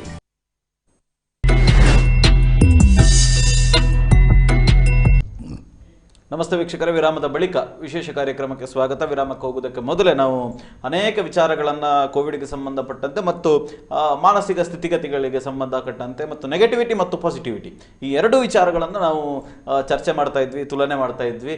ವೀಕ್ಷಕರು ಕೂಡ ನಿಮ್ಮ ಪ್ರಶ್ನೆಗಳನ್ನು ಕೆಳಗೆ ಕಾಣ್ತಾ ಇರುವಂಥ ನಂಬರಿಗೆ ಕರೆ ಮಾಡ್ಬೋದು, ನೇರವಾಗಿ ನೀವು ನೇರ ಪ್ರಸಾರದಲ್ಲಿ ಮಾತಾಡ್ಬೋದು, ನಿಮ್ಮ ಗೊಂದಲಗಳು ಪ್ರಶ್ನೆಗಳಿದ್ರೆ ಪರಿಹರಿಸಿಕೊಳ್ಬೋದು ಅಂತ ಹೇಳ್ತಾ, ಡಾಕ್ಟ್ರೆ, ಈಗ ಕೋವಿಡ್ನ ಪ್ಯಾಂಡಮಿಕ್ ನಾವು ಅದನ್ನು ಈಗ ಬಹಳ ವ್ಯಾಪಕವಾಗಿ ಹರಡ್ತಾ ಇರೋದನ್ನು ಕಾಣ್ತಾ ಇದ್ದೇವೆ. ಮತ್ತು ಈ ಆಕ್ಸಿಜನ್, ಇವತ್ತು ಆಕ್ಸಿಜನ್ನ ಸಮಸ್ಯೆಯಿಂದ ಡೆತ್ ಆಗ್ತಾ ಇರೋದನ್ನು ಕೂಡ ನೋಡ್ತಾ ಇದ್ದೇವೆ. ಸೊ ಮುಖ್ಯವಾಗಿ ಈ ಡೆತ್ ಆಕ್ಸಿಜನ್ ಸಮಸ್ಯೆಯಿಂದ ಸಂಭವಿಸಲಿಕ್ಕೆ ಕಾರಣ ಏನು ಅಂತ? ಈಗಾಗಲೇ ನಾವು ಚರ್ಚೆ ಮಾಡಿದ ಹಾಗೆ ಕೋವಿಡ್ ಶ್ವಾಸಕೋಶದ ಒಂದು ಕಾಯಿಲೆ. ಓಕೆ. ಮತ್ತು ಶ್ವಾಸಕೋಶ ತನ್ನ ಕೆಲಸವನ್ನು ಪರಿಣಾಮಕಾರಿಯಾಗಿ ಮಾಡದೇ ಇದ್ದಾಗ ಅಲ್ಲಿ ಕೋವಿಡ್ನಲ್ಲಿ ಏನಾಗುತ್ತೆ, ನಿಮ್ಗೆ ಗೊತ್ತಿರದ ಇದ್ದಾಗೆ ನಮ್ಮ ಶರೀರದಲ್ಲಿ ಇರತಕ್ಕಂತಹ ರೋಗ ನಿರೋಧಕ ಶಕ್ತಿ ಏನಿದೆ ಅದು ಕೋವಿಡ್ ಅಂತ ಹೇಳ್ತಕ್ಕಂಥ ವೈರಾಣು ನಮ್ಮ ಶರೀರದೊಳಗೆ ಪ್ರವೇಶ ಮಾಡಿದಾಗ ಆ ವೈರಾಣುಗಳನ್ನು ಕೊಲ್ಲಲಿಕ್ಕೋಸ್ಕರ ಒಂದು ರೋಗ ನಿರೋಧಕ ಒಂದು ಹೋರಾಟವನ್ನು ಮಾಡ್ತದೆ. ಇದಕ್ಕೆ ಸೈಟೋಕೈನ್ ಸ್ಟಾರ್ಮ್ ಅಂತ ನಾವು ಕರಿತೀವಿ. ಈ ಸೈಟೋಕೈನ್ ಸ್ಟಾರ್ಮ್ ಆದಾಗ ಅದು ಏನಾಗುತ್ತೆ ಅಂತ ಹೇಳಿದರೆ, ಅದು ಆ್ಯಕ್ಚುಲಿ ನಮ್ಮನ್ನು ಬಚಾವ್ ಮಾಡಲಿಕ್ಕೆ ನಮ್ಮ ರೋಗ ನಿರೋಧಕ ಶಕ್ತಿ ಕೆಲಸ ಮಾಡ್ತಕ್ಕಂಥದ್ದು. ಅದೇ ಆ ಸಂದರ್ಭದಲ್ಲಿ ಸೈಟೋಕೈನ್ ಸ್ಟಾರ್ಮ್ ಆದಾಗ ಅದು ಅನಗತ್ಯವಾಗಿ ಹೆಚ್ಚಿನ ಹೋರಾಟ ಮಾಡಿ ಕಣಗಳನ್ನು ಕೊಲ್ಲುವುದಕ್ಕೆ ಸಿದ್ಧರಾಗಿರ್ತಕ್ಕಂಥ ನಮ್ಮ ರೋಗ ನಿರೋಧಕ ಶಕ್ತಿ ನಮ್ಮ ದೇಹದಲ್ಲೇ ಇರತಕ್ಕಂತಹ ನಮ್ಮ ಶರೀರದ ಶ್ವಾಸಕೋಶದ ಏನು ಟಿಶ್ಯೂಗಳು, ಅಂಗಾಂಗಗಳಿದೆ, ಅದಕ್ಕೆ ಹಾನಿ ಉಂಟು ಮಾಡುತ್ತೆ. ಸೊ ಅಂತಹ ಸಂದರ್ಭದಲ್ಲಿ ಏನಾಗುತ್ತೆ, ನಿಮಗೆ ಅತ್ಯಂತ ಚೆನ್ನಾಗಿ ಇರತಕ್ಕಂತಹ ರೋಗಿ, ಹಿಂದಿನ ದಿನದವರೆಗೆ ಚೆನ್ನಾಗಿ ಕೆಲಸ ಮಾಡ್ತಾ ಇರ್ತಕ್ಕಂತಹ, ಚೆನ್ನಾಗಿ ಉಸಿರಾಡ್ತಾ ಇರ್ತಂತಹ ವ್ಯಕ್ತಿಗೆ ಇದ್ದಕ್ಕಿದ್ದಾಗೆ ಉಬ್ಬಸದ ಒಂದು ಅನುಭವ ಉಂಟಾಗುತ್ತೆ. ಇನ್ನೂ ಒಂದು ಅಂಶ ಇದೆ, ಹ್ಯಾಪಿ ಹೈಪಾಕ್ಸಿಯಾ ಅಂತ ಹೇಳಿ. ಹ್ಯಾಪಿ ಹೈಪಾಕ್ಸಿಯಾ ಅಂತ ಹೇಳಿದರೆ, ಆತನಿಗೆ ನನಗೆ ಆಕ್ಸಿಜನ್ನ ಕೊರತೆ ಇದೆ, ರೋಗಿಗೆ ನನಗೆ ಆಕ್ಸಿಜನ್ ಕೊರತೆ ಇದೆ ಅಂತ ಹೇಳ್ತಕ್ಕಂತಹ ಒಂದು ಅನುಭವ ಕೂಡ ಆಗೋದಿಲ್ಲ ಕೋವಿಡಲ್ಲಿ. ಇದು ಹ್ಯಾಪಿ ಹೈಪಾಕ್ಸಿಯಾ ಅಂತ ಹೇಳಿ ಕರಿತೀವಿ. ಸೊ ಯಾವತ್ತೂ ಕೂಡ ರೋಗಿಗೆ ನನಗೆ ಆಮ್ಲಜನಕದ ಕೊರತೆ ಉಂಟಾಗಿದೆ ಅಂತ ಆದಾಗ ಒಂದು ರೀತಿಯಾದಂತಹ ಒಂದು ಶರೀರದಲ್ಲಿ ಕಸಿವಿಸಿ, ಶರೀರದಲ್ಲಿ ಒಂದು ಒತ್ತಡದಿಂದ ಒಂದು ಆಮ್ಲಜನಕ ಸಿಕ್ಕದೇ ಇದ್ದಾಗ ಒಂದು ರೀತಿಯಾದಂತಹ ಒಂದು ತಳಮಳ ಉಂಟಾಗುತ್ತೆ. ಆದರೆ ಕೋವಿಡ್ನಲ್ಲಿ ಆಕ್ಸಿಜನ್ ಅಂಶ ಕಡಿಮೆ ಆದರೂ ಕೂಡ ಆ ವ್ಯಕ್ತಿಗೆ ಅದು ಗೊತ್ತಾಗೋದಿಲ್ಲ ಎಷ್ಟೋ ಸಂದರ್ಭದಲ್ಲಿ. ಅಂತಹ ಒಂದು ಸ್ಥಿತಿಗೆ ಹ್ಯಾಪಿ ಹೈಪಾಕ್ಸಿಯಾ ಅಂತ ಕರಿತೀವಿ. ಸೊ ಹಾಗಾಗಿ ಏನಾಗುತ್ತೆ ಅಂತ ಹೇಳಿದರೆ, ರೋಗಿ ವೈದ್ಯರಲ್ಲಿಗೆ ಕೊನೆಯ ಕ್ಷಣದಲ್ಲಿ ರೀಚ್ ಆಗ್ತಾನೆ. ನನಗೇನು ಪ್ರಾಬ್ಲಮ್ ಇಲ್ಲ, ನಾನು ಆರಾಮಾಗಿದ್ದೀನಿ, ನಾನೆಲ್ಲ ನನ್ನ ಕೆಲಸಗಳನ್ನು ಮಾಡ್ತಾ ಇದ್ದೇನೆ ಅಂತ ಹೇಳಿಕೊಂಡಿರ್ತಿರತಕ್ಕಂಥ, ಮತ್ತು ನೋಡಲಿಕ್ಕೆ ಕೂಡ ಹಾಗೆ ಇರತಕ್ಕಂಥ ವ್ಯಕ್ತಿಗೆ ಇದ್ದಕ್ಕಿದ್ದ ಹಾಗೆ ಸೈಟೋಕೈನ್ ಸ್ಟಾರ್ಮ್ನಿಂದ ಆಗತಕ್ಕಂತಹ ನಮ್ಮ ರೋಗ ನಿರೋಧಕ ಶಕ್ತಿಯಿಂದ ನಮ್ಮದೇ ಅಂಗಾಂಗಗಳಿಗೆ ಹಾನಿ ಉಂಟಾಗಿ ಅಲ್ಲಿ ಒಂದು ರೀತಿಯಾದಂಥ ಆಕ್ಸಿಜನ್ ಕೊರತೆ ಉಂಟಾಗುತ್ತೆ. ಸೊ ಹಾಗಾಗಿ ಇದ್ದಕ್ಕಿದ್ದಂತೆ ಆಗತಕ್ಕಂತಹ ಈ ಆಕ್ಸಿಜನ್ ಕೊರತೆಯಿಂದಾಗಿ ರೋಗಿಗಳು ವೈದ್ಯರಲ್ಲಿಗೆ ಬರತಕ್ಕಂತಹ, ಅಂದರೆ ವೈದ್ಯರಲ್ಲಿಗೆ ಬಂದು ಒಂದು ಸಲಹೆಗಳನ್ನು ಅಥವಾ ಟ್ರೀಟ್ಮೆಂಟನ್ನು ತೆಗೆದುಕೊಳ್ಳೋದು ಡಿಲೇ ಆಗುತ್ತೆ. ಅಂತಹ ಸಂದರ್ಭದಲ್ಲಿ ವೈದ್ಯರು ಕೂಡ ರೋಗಿಗೆ ಶ್ವಾಸಕೋಶದಲ್ಲಿ ಆಗಿರ್ತಕ್ಕಂತಹ ಡ್ಯಾಮೇಜನ್ನು, ಸೈಟೋಕೈನ್ ಸ್ಟಾರ್ಮ್ನಿಂದ ಆಗಿರ್ತಕ್ಕಂತಹ ಡ್ಯಾಮೇಜ್ ಇರ್ಬೋದು, ಅದನ್ನು ಸರಿಪಡಿಸಲಿಕ್ಕೆ ಒಂದು ರೀತಿಯಾದಂಥ ಹೋರಾಟ ಮಾಡ್ತಾರೆ. ಜೊತೆಗೆ ಅದನ್ನು ಸರಿಪಡಿಸುವಾಗ ಆಕ್ಸಿಜನ್ ಕೂಡ ನಾವು ಹೆಚ್ಚಿನ ತೀವ್ರ ಪ್ರಮಾಣದಲ್ಲಿ, ಅಂದರೆ ಹೆಚ್ಚಿನ ಫೋರ್ಸಲ್ಲಿ ನಾವು ಕೊಡಬೇಕಾಗ್ತದೆ. ಸೊ ಈ ಎರಡೂ ಕೆಲಸಗಳು ಜೊತೆಗೆ ಆಗ್ತಕ್ಕಂಥದ್ದು ಇದು ಭಾಳ ಒಂದು ಸಂಕೀರ್ಣವಾದ ಒಂದು ಚಾಲೆಂಜಿಂಗ್ ವಿಷಯ ಫಿಸಿಷಿಯನಿಗೆ. ಅದು ಅವರು ಆ ಸಂದರ್ಭದಲ್ಲಿ ಅನೇಕ ಮಾರ್ಟಾಲಿಟಿನ ಕಾಣ್ತೇವೆ, ಅಂದರೆ ಮರಣಗಳನ್ನು, ಈ ಆಕ್ಸಿಜನ್ ಕೊರತೆಯಿಂದ ಡೆತ್ತನ್ನು ನಾವು ಕಾಣ್ತೇವೆ. ಹಾಗಾಗಿ ನಾವು ಈ ಎಲ್ಲ ಸಂದರ್ಭಗಳಲ್ಲಿ ನಾವು ಪ್ರತಿಯೊಬ್ಬರು ಕೂಡ ಮನೆಗಳಲ್ಲಿ ಆಕ್ಸಿಜನ್ ಒಂದು ಮಾನಿಟರ್ ಮಾಡ್ತಕ್ಕಂಥ ಆಕ್ಸಿಮೀಟರನ್ನು ಇಟ್ಕೊಳ್ಬೇಕು ಅಂತ ಹೇಳಿ ವೈದ್ಯನಾಗಿ ನಾನು ಸಲಹೆ ಕೊಡ್ತಾ ಇದ್ದೇನೆ. ಯಾಕೆಂದರೆ ನಾನು ಈಗಾಗಲೇ ಹೇಳಿದಾಗ ಹೈಪಾಕ್ಸಿ ಆದರೆ ನಮ್ಮಲ್ಲಿ ಆಕ್ಸಿಜನ್ ಪ್ರಮಾಣ ಕಡಿಮೆ ಆಗಿದೆ ಅಂದರೆ ನಮಗೆ ಗೊತ್ತಾಗಲ್ಲ. ಅದು ಆಕ್ಸಿಮೀಟರ್ ಇದ್ದರೆ ನಿಮಗೆ ಕೋವಿಡಿನ ಲಕ್ಷಣಗಳು ಕಂಡ ಕೂಡಲೇ ದಿನಕ್ಕೆ ಒಂದು 3 ಸತಿ 4 ಸತಿ ನಿಮ್ಮ ಶರೀರದಲ್ಲಿರ್ತಕ್ಕಂಥ ಆಕ್ಸಿಮೀಟರ್ ಉಪಯೋಗಿಸ್ಕೊಂಡು ಕೇವಲ ಬೆರಳಲ್ಲಿ ಇಟ್ಟ ತಕ್ಷಣ ಅದು ಎಷ್ಟು ಪ್ರಮಾಣದಲ್ಲಿದೆ ಅಂತ ಅದು ಹೇಳುತ್ತೆ. ಯಾವಾಗ ಆಕ್ಸಿಜನ್ ಲೆವೆಲ್ 96ಇಂದ ಕೆಳಗೆ ಬಂದ ತಕ್ಷಣ 96, 94 ಆ ತಕ್ಷಣ ರೋಗಿ ಅಲರ್ಟ್ ಆಗಬೇಕು, ತಕ್ಷಣ ವೈದ್ಯರನ್ನು ಸಂಪರ್ಕಿಸಬೇಕು ಮತ್ತು ಮುಂದಿನ ಹಂತಕ್ಕೆ ರೆಡಿ ಆಗಬೇಕು. ಎಲ್ಲ ರೋಗಿಗಳು ಕೂಡ ಈಗ ನಿಮಗೆಲ್ಲರಿಗೂ ಗೊತ್ತಿರ್ತಕ್ಕಂಥ ಸರ್ಕಾರ ಕೂಡ ಹೇಳ್ತಾ ಇದೆ, ಪ್ರಾರಂಭದ ಹಂತದಲ್ಲಿ ನೀವು ಆಸ್ಪತ್ರೆ ಬರಬೇಡಿ, ಈಗಾಗಲೇ ಬೆಡ್ಡಿನ ಕೊರತೆ ಇದೆ, ಇದನ್ನು ಮನೆಯಲ್ಲಿ ಟ್ರೀಟ್ಮೆಂಟ್ ಮಾಡ್ಬೋದು. ಇದು ಇದು ಇದು ಸಹಜವಾಗಿ ಮತ್ತು ವಾಸ್ತವಿಕವಾದ ಒಂದು ಸತ್ಯ. 80ರಿಂದ 85% ಜನಗಳು ಮನೆಯಲ್ಲೇ ಇದು ಟ್ರೀಟ್ಮೆಂಟ್ ಮಾಡ್ಬೋದು ಜಾಗ್ರತೆಯಲ್ಲಿದ್ದರೆ. ಸೊ ಹಾಗಾಗಿ ಈ ಎಲ್ಲ ವ್ಯಕ್ತಿಗಳು ಆಸ್ಪತ್ರೆಗೆ ಧಾವಿಸಬೇಕಾಗಿಲ್ಲ ಆಕ್ಸಿಮೀಟರ್ ಮನೆಯಲ್ಲಿದ್ದರೆ. ಸೊ ಯಾವಾಗ ಆಕ್ಸಿಮೀಟರ್ ಅಲಾರ್ಮಿಂಗ್ ಸಿಚುವೇಷನ್ನ ತೋರಿಸ್ತದೆ, ಅಂದರೆ 96ಇಂದ ಕೆಳಗೆ ಇರತಕ್ಕಂಥ ಆಕ್ಸಿಜನ್ ಲೆವೆಲ್ ಇದೆ ಅಂತ ತೋರಿಸ್ತದೆ, ಆವಾಗ ರೋಗಿ ಅಲರ್ಟ್ ಆಗಬೇಕು, ಹತ್ತಿರದ ಇದಕ್ಕೆ ಸಂಬಂಧಪಟ್ಟ ಕೋವಿಡನ್ನು ಟ್ರೀಟ್ಮೆಂಟ್ ಮಾಡ್ತಕ್ಕಂತಹ ವೈದ್ಯರನ್ನು ಸಂಪರ್ಕಿಸಬೇಕು. ಮತ್ತು ಆಕ್ಸಿಜನ್ ಕೊರತೆ ಆತನಲ್ಲಿ ಉಂಟಾಗದಂತೆ ಆತ ಕೂಡ ಒಂದು ರೆಸ್ಪಾನ್ಸಿಬಲ್ ಆಗಿ ವರ್ತಿಸಬೇಕು. ಈಗ ಡಾಕ್ಟ್ರೆ, ಈಗ ಕೋವಿಡ್ ರೋಗ ಬಂದಂಥವರಿಗೆ, ಈಗ ವಿಶೇಷವಾಗಿ ಕೋವಿಡ್ ನನಗೆ ಬಂತು ಅಂತ ಆದ ತಕ್ಷಣ ಆತ ಬದುಕಿ ಉಳಿಯುವಂಥ ಸಾಧ್ಯತೆಗಳು ತುಂಬ ಹೆಚ್ಚಾಗಿರ್ತದೆ. ಆದರೆ ಆತ ರೋಗ ಬಂದ ತಕ್ಷಣ ನನಗೇನೋ ಆಗಿಬಿಡತ್ತೆ ಅನ್ನುವಂಥ ಭಯ ಆತ ಪಡಬೇಕಾಗಿಲ್ಲ ಅನ್ನುವಂಥದ್ದು. ಹೌದು, ಅದನ್ನೇ ನಾನು ಈಗಾಗಲೇ ಹೇಳಿದ್ದೆ. ಪ್ರಥಮ ಹಂತದ ಕೋವಿಡ್ ಅಲೆಯಲ್ಲಿ ಜೊತೆಗೆ ಈಗ ಸೆಕೆಂಡ್ ಹಂತದ ಕೋವಿಡ್ ಅಲೆಯಲ್ಲಿ ಕೂಡ ಮಾರ್ಟಾಲಿಟಿ ರೇಟ್ ಅಂತ ನಾವು ಏನು ಕರಿತೀವಿ, ಡೆತ್ ರೇಟ್, ಈ ಕೋವಿಡಲ್ಲಿ 1% ದಾಟಿಲ್ಲ. ಇನ್ನು ಬೆಂಗಳೂರು ಮತ್ತು ಮುಂಬೈಯಲ್ಲಿ ಎಲ್ಲಾದರೂ 1%, 1.5 ಒಳಗೆ ಇದೆ ಮಾರ್ಟಾಲಿಟಿ ರೇಟ್. ಸೊ ಹಾಗಾಗಿ ಜನನಿಬಿಡತೆ ಕೂಡ ಇದೆ ಅಂತ ಈಗ ಕಂಪ್ಯಾರಿಟಿವ್ಲಿ ನಾವೀಗ ವಿದೇಶಗಳನ್ನು ನೋಡ್ತಾ ಹೋದ್ರೆ, ಈಗ ಐರೋಪ್ಯ ರಾಷ್ಟ್ರಗಳಿರ್ಬೋದು, ಅಮೆರಿಕ ಇರ್ಬೋದು, ಅಲ್ಲಿರುವಂತ ಜನಸಂಖ್ಯೆಗೆ ಅಲ್ಲಿರ್ತಕ್ಕಂಥ ಕೋವಿಡ್ ರೇಟ್ ಅದು ತುಂಬಾ ಇದೆ ಕಂಪ್ಯಾರಿಟಿವ್ಲಿ ಭಾರತಕ್ಕೆ. ಸೊ ಹಾಗಾಗಿ ಭಾರತಕ್ಕೆ ಕಂಪೇರ್ ಮಾಡಿದಲ್ಲಿ, ಆಕ್ಚುಲಿ ವಿದೇಶಗಳನ್ನು ಕಂಪೇರ್ ಮಾಡಿದಲ್ಲಿ ಭಾರತದಲ್ಲಿ ನಮಗೆ ಸಂಖ್ಯೆ ಜಾಸ್ತಿ ಕಾಣಬಹುದು. ಇವತ್ತಿಗೆ ಕಳೆದ 5-6 ದಿನ ಜನಸಂಖ್ಯೆ ಕೂಡ ಅಷ್ಟೇ ಇದೆ ಅಂತ, 3-3.5 ಲಕ್ಷದ ಜೊತೆಗಿನ ಕೋವಿಡ್ ಲೋಡ್ ಬರ್ತಾ ಇದೆ ಪ್ರತಿನಿತ್ಯ ಕೂಡ. ಸೊ ಆದರೆ ಅದೇ ಪ್ರಮಾಣದಲ್ಲಿ ಭಾರತದಲ್ಲಿ 130 ಕೋಟಿ ಜನ ಇದ್ದಾರೆ ಅಂತ ಹೇಳೋದನ್ನ ನಾವು ಗಮನಿಸಬೇಕು. ಅದೇ ರೀತಿ ಕಡಿಮೆ ಆಗ್ತಾ ಇರುವಂತ ಪ್ರಮಾಣ ರೇಟ್ ಕೂಡ ಇದೆ. ಹೌದು, ಡಿಸ್ಚಾರ್ಜಿಂಗ್ ರೇಟ್ ಕೂಡ ಮತ್ತು ಕೋವಿಡ್ ಇಂದ ಗುಣಮುಖ ಆಗ್ತಕ್ಕಂತಹ ರೋಗಿಗಳ ಸಂಖ್ಯೆ ಕೂಡ ದೊಡ್ಡ ಪ್ರಮಾಣದಲ್ಲಿದೆ. ಹಾಗಾಗಿ ನೀವು ಕೇಳಿದಂತೆ ಈ ರೋಗಿಗಳು ಆತಂಕಕ್ಕೆ ಒಳಗಬೇಕಾದ ಅವಶ್ಯಕತೆ ಇಲ್ಲ. ಇದಕ್ಕೆ ಸರಿಯಾದ ರೀತಿಯಲ್ಲಿ ಈಗ ಕಳೆದ ಪ್ರಥಮ ಅಲೆ ಹಾಗೆ ಅಲ್ಲ, ವೈದ್ಯರು ಈ ಕೋವಿಡ್ ರೋಗವನ್ನು ಹೇಗೆ ಸಮರ್ಥವಾಗಿ ಎದುರಿಸಬೇಕು, ಇದಕ್ಕೆ ಯಾವುದೆಲ್ಲ ಔಷಧಿಗಳಿದ್ದಾವೆ, ಇದನ್ನು ಯಾವ ರೀತಿ ಟ್ರೀಟ್ಮೆಂಟ್ ಮಾಡಿದರೆ ಇವರು ರೋಗಿ ಹೊರಗೆ ಬರ್ತಾರೆ, ಇದರ ಬಗ್ಗೆ ಸಾಕಷ್ಟು ಅಧ್ಯಯನಗಳನ್ನು, ಸಾಕಷ್ಟು ಇನ್ಪುಟ್ಗಳು ವೈದ್ಯರಿಗೂ ಕೂಡ ಸಿಕ್ಕಿದೆ. ಹಾಗಾಗಿ ಎಲ್ಲರೂ ಕೂಡ ನಾನು ಮೊದಲೇ ಹೇಳಿದಾಗೆ ಧನಾತ್ಮಕವಾಗಿ ಚಿಂತಿಸಿ ಭಯಪಡಬೇಡಿ. ಕೋವಿಡ್ ಬಂದರೆ ತಕ್ಷಣ ಅದಕ್ಕೆ ಬೇಕಾದ ಜಾಗರೂಕತೆಗಳನ್ನು ಅನುಸರಿಸಿ ವೈದ್ಯರ ಜೊತೆಗೆ ಸದಾ ಸಂಪರ್ಕದಲ್ಲಿ ಇದ್ದುಕೊಂಡು ವೈದ್ಯರು ಹೇಳಿದಂತೆ ನೀವು ಔಷಧಿಗಳನ್ನು ತೆಗೆದುಕೊಂಡ್ರೆ ಖಂಡಿತ ನೀವು ಈ ಕೋವಿಡ್ ರೋಗ ಇದೆ ಅದರಿಂದ ನೀವು ಹೊರಗೆ ಬರ್ಬೋದು, ನೀವು ಖಂಡಿತ ನೀವು ಮರಣ ಹೊಂದುವುದಿಲ್ಲ ಹೇಳ್ತಕ್ಕಂತಹ ಒಂದು ಪಾಸಿಟಿವ್ ಭರವಸೆಯನ್ನು ನಾನು ನಿಮಗೆ ಕೊಡಲಿಕ್ಕೆ ಇಷ್ಟ. ಎಸ್ ಡಾಕ್ಟ್ರೆ, ಈಗ ಕೋವಿಡ್ಗೆ ಪರ್ಟಿಕ್ಯುಲರ್ ಆದಂಥ ಇಂತಹದ್ದೇ ಟ್ರೀಟ್ಮೆಂಟ್ ಅನ್ನುವಂಥದ್ದು ಇವತ್ತು ಇಲ್ಲ ಅಂತ ಹೇಳುವಂಥದ್ದು ಜಗತ್ತಿಗೆ ಗೊತ್ತಿರುವಂಥ ವಿಚಾರ. ಆದರೆ ಕೋವಿಡ್ಗೆ ಯಾವ ರೀತಿಯ ಟ್ರೀಟ್ಮೆಂಟನ್ನು ಕೊಡಲಾಗ್ತದೆ ಆಸ್ಪತ್ರೆಗಳಲ್ಲಿ? ಯಾಕಂದರೆ ಜನರಿಗೆ ಈಗ ತುಂಬ ಜನರಿಗೆ ನಾನೀಗ ಒಂದಷ್ಟು ದಿನಗಳಿಂದ ಒಂದಷ್ಟು ಮಾಧ್ಯಮಗಳಲ್ಲಿ ಬರ್ತಾ ಇರುವಂಥ ವಿಡಿಯೋಗಳನ್ನು, ಒಂದಷ್ಟು ಈ ಡೆತ್ ಆದಂಥವರ ಮನೆಯವರು ಮಾತಾಡೋದನ್ನು ನಾನು ಕೇಳ್ತಾ ಇದ್ದೆ.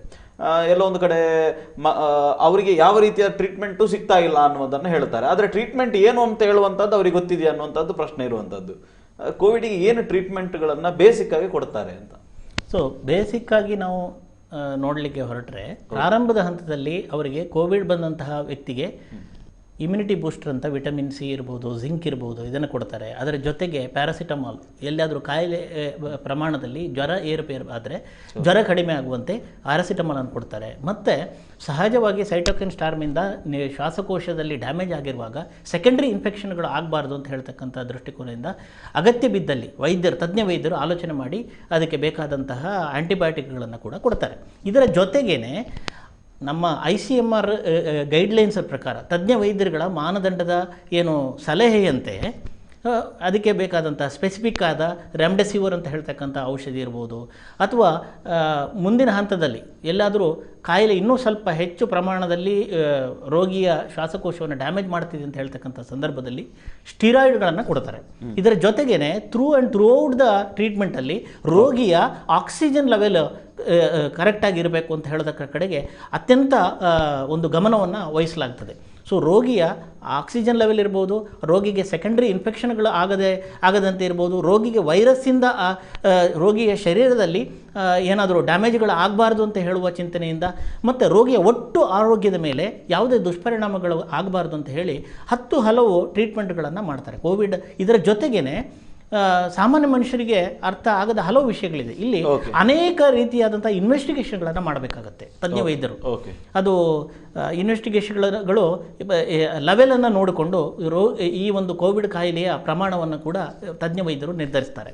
ಸೊ ಹಾಗಾಗಿ ರೋಗಿಯ ಸಂಬಂಧಿಕರಿಗೆ ಅನಿಸ್ಬೋದು ಎಷ್ಟು ಇನ್ವೆಸ್ಟಿಗೇಷನ್ ಮಾಡ್ತಾರೆ, ಎಷ್ಟು ಲ್ಯಾಬ್ ಟೆಸ್ಟ್ ಮಾಡಿಸ್ತಾರೆ, ಇದು ಕೋವಿಡ್ ಅಲ್ವಾ, ಇದು ಎಲ್ಲ ನಿಘಂಟಾಗಿದೆ ಅಲ್ಲ, ಇನ್ಯಾಕೆ ಲ್ಯಾಬ್ ಟೆಸ್ಟ್ ಮಾಡಿಸ್ತಾರೆ ಅಂತ ಹೇಳ್ತಕ್ಕಂಥದ್ದು ಬರ್ಬೋದು. ಸೊ ಈ ಏನು ಲ್ಯಾಬೊರೇಟರಿ ಟೆಸ್ಟ್ಗಳ ಏನು ರಿಸಲ್ಟ್ಗಳ ಆಧಾರದ ಮೇಲೆ ಕೂಡ ಈ ಟ್ರೀಟ್ಮೆಂಟ್ಗಳು ವೇರಿಯೇಷನ್ ಆಗುತ್ತೆ. ಸೊ ಹಾಗಾಗಿ ಎಲ್ಲ ಒಂದು ಕಡೆ ಈ ವೈರಸ್ ವ್ಯಕ್ತಿಯಿಂದ ವ್ಯಕ್ತಿಗೆ ಅದು ಬದಲಾವಣೆ ಆಗ್ತದ ಅಥವಾ ರೂಪಾಂತರ ಆಗ್ತದ ಅಂತ. ಸೊ ವ್ಯಕ್ತಿಯಿಂದ ವ್ಯಕ್ತಿಗೆ ವೈರಸ್ ರೂಪಾಂತರ ಆಗುವಂಥದ್ದು ಒಂದು ವಿಷಯ, ಮತ್ತು ವ್ಯಕ್ತಿಯಿಂದ ವ್ಯಕ್ತಿಗೆ ವೈರಸ್ ಕೊಡ್ತಕ್ಕಂತಹ ಏನು ತೀವ್ರ ಪ್ರಮಾಣ ಇರ್ಬೋದು, ಮಾಡರೇಟ್ ಪ್ರಮಾಣ ಇರ್ಬೋದು, ಮೈಲ್ಡ್ ಪ್ರಮಾಣ ಇರ್ಬೋದು, ಅದು ವ್ಯಕ್ತಿಯ ರೋಗ ನಿರೋಧಕ ಶಕ್ತಿಯ ಮೇಲೆ ಆಧಾರಿತವಾಗಿರುತ್ತೆ. ಸೊ ಹಾಗಾಗಿ ಈ ಕೋವಿಡ್ ಹೇಳ್ತಕ್ಕಂಥದ್ದು ಕಾಯಿಲೆ ಒಂದೇ ಆದರೂ ಕೂಡ ವಿವಿಧ ರೀತಿಯ ವ್ಯಕ್ತಿಗಳಲ್ಲಿ ವಿವಿಧ ರೀತಿಯಲ್ಲಿ ಅದು ಮ್ಯಾನಿಫೆಸ್ಟೇಷನ್ ಆಗೋದ್ರಿಂದ ಪ್ರತಿಯೊಂದು ಬೇರೆ ಬೇರೆ ಮೈಲ್ಡ್ ಕಾಯಿಲೆಗೆ, ಮಾಡರೇಟ್ ಕಾಯಿಲೆಗೆ, ಸಿವಿಯರ್ ಕಾಯಿಲೆಗೆ ಬೇರೆ ಬೇರೆ ರೀತಿಯಾದಂತಹ ಟ್ರೀಟ್ಮೆಂಟ್ ಮಾನದಂಡಗಳು ಇರೋದ್ರಿಂದ ಸೊ ಏನು ICMR ತಜ್ಞ ವೈದ್ಯರ ತಂಡ ಇದೆ ಅದು ಕೊಟ್ಟಿರ್ತಕ್ಕಂತಹ ಆಧಾರದ ಮೇಲೆಯೇ ಟ್ರೀಟ್ಮೆಂಟ್ಗಳು ನಡೀತದೆ. ಮತ್ತು ನನ್ನ ಒಂದು ಕಳಕಳಿಯ ವಿನಂತಿ ಅಂತ ಹೇಳಿದರೆ, ಸಾಕಷ್ಟು ವೈದ್ಯರು ಕೂಡ ಈ ಕೋವಿಡ್ ಮಹಾಮಾರಿಯನ್ನು ಎದುರಿಸುವಲ್ಲಿ ಮತ್ತು ಕೋವಿಡ್ ಟ್ರೀಟ್ಮೆಂಟ್ ಮಾಡುವಾಗ ಅದರಲ್ಲಿ ಆಗತಕ್ಕಂಥ ಒತ್ತಡಗಳನ್ನು ನಿಭಾಯಿಸುವಲ್ಲಿ ಸಾಕಷ್ಟು ವೈದ್ಯರು ಕೂಡ ಸೋಲ್ತಾ ಇದ್ದಾರೆ. ಅವರು ಕೂಡ ಅವರದೇ ಆದ ವೈಯಕ್ತಿಕವಾದ ಸಮಸ್ಯೆಗಳಿರುತ್ತೆ. ಅಂಥ ಸಂದರ್ಭದಲ್ಲಿ ನೀವು ವೈದ್ಯರನ್ನು ನಂಬಬೇಕು. ವೈದ್ಯರು ನಿಮಗೆ ಒಳ್ಳೆಯದನ್ನೇ ಮಾಡ್ತಾರೆ, ವೈದ್ಯರು ನಿಮ್ಮ ಜೀವನ ಉಳಿಸಲಿಕ್ಕೆ ಪ್ರಯತ್ನ ಮಾಡ್ತಾರೆ ಅಂತ ಹೇಳ್ತಕ್ಕಂಥದ್ದನ್ನು ನೀವು ದಯವಿಟ್ಟು ನಂಬಿ ಅವರಿಗೆ ಸಹಕರಿಸಬೇಕು.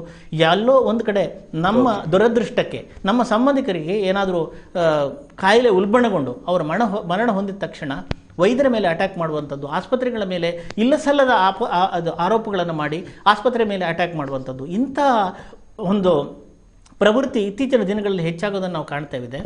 ಈ ನಮ್ಮ ಮಾನ್ಯ ಪ್ರಧಾನಿಗಳಿಂದ ಹಿಡಿದು ಎಲ್ಲರೂ ಕೂಡ ಹೇಳ್ತಾ ಇದ್ದಾರೆ, ವಿ ಆರ್ ಆಲ್ ಫ್ರಂಟ್ಲೈನ್ ವಾರಿಯರ್ಸ್ಗಳೇ ಅವರ ಒಂದು ಮಾನಸಿಕ ಸ್ಥೈರ್ಯ ಸ್ಥಿಮಿತವನ್ನು ಕಳೆದುಕೊಂಡಲ್ಲಿ ಮುಂದೆ ಸಮಾಜವನ್ನು ರಕ್ಷಿಸುವವರು ಯಾರು? ಹಾಗಾಗಿ ನಿಮ್ಮ ಎಲ್ಲ ಸಮಾಜದ ಎಲ್ಲ ಬಂಧುಗಳ ಹತ್ರ ನಾನು ವೈದ್ಯನ ಕೇಳ್ಕೊಳ್ಳೋದೇನಂತ ಹೇಳಿದರೆ, ದಯವಿಟ್ಟು ವೈದ್ಯರುಗಳನ್ನು ನಂಬಿ ಅವರಿಗೆ ಸಹಕರಿಸಿ ಅವರ ಮೇಲೆ ಅವರಿಗೆ ಅಟ್ಯಾಕ್ ಮಾಡುವಂಥ ಅವರ ಮಾನಸಿಕ ಸ್ಥೈರ್ಯವನ್ನು ಕುಗ್ಗಿಸ್ತಕ್ಕಂಥ ಕೆಲಸ ಮಾಡಬೇಡಿ.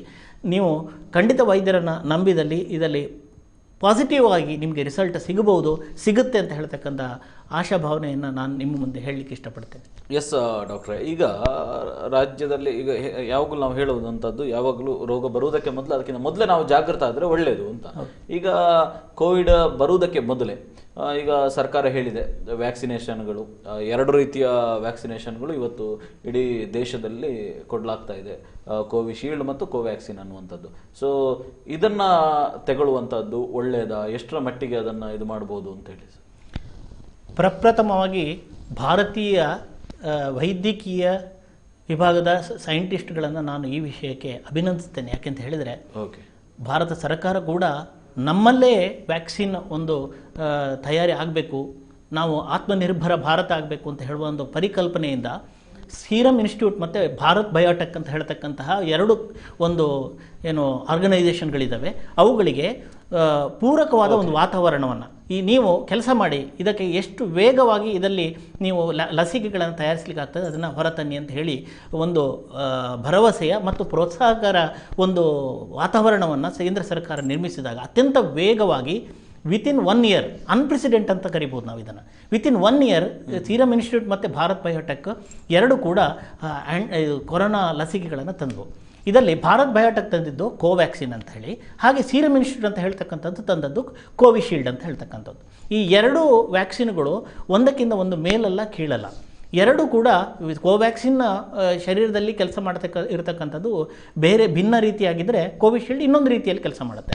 ಎರಡು ಉದ್ದೇಶ ಒಂದೇ, ನಮ್ಮ ಶರೀರಕ್ಕೆ ಕೋವಿಡ್ ವೈರಾಣುಗಳು ಅಟ್ಯಾಕ್ ಆದಾಗ ಅದನ್ನು ಸಮರ್ಥವಾಗಿ ದೇಹದ ರೋಗ ನಿರೋಧಕ ಶಕ್ತಿ ಆ ವೈರಸ್ ಕಣಗಳನ್ನು ಸಮರ್ಥವಾಗಿ ಎದುರಿಸಬೇಕು, ಮತ್ತು ತೀವ್ರ ಸ್ವರೂಪದಲ್ಲಿ ಅದು ರೋಗ ಉಂಟು ಮಾಡಬಾರ್ದು, ಮತ್ತು ರೋಗ ಉಂಟು ಮಾಡುವ ಪ್ರಮಾಣ ಕೂಡ ಕಡಿಮೆ ಆಗಬೇಕು ಅಂತ ಹೇಳ್ತಕ್ಕಂಥದ್ದು ಒಂದು ಆಶಯದೊಂದಿಗೆ ಇದನ್ನು ಬಿಡುಗಡೆ ಮಾಡಲಾಯಿತು.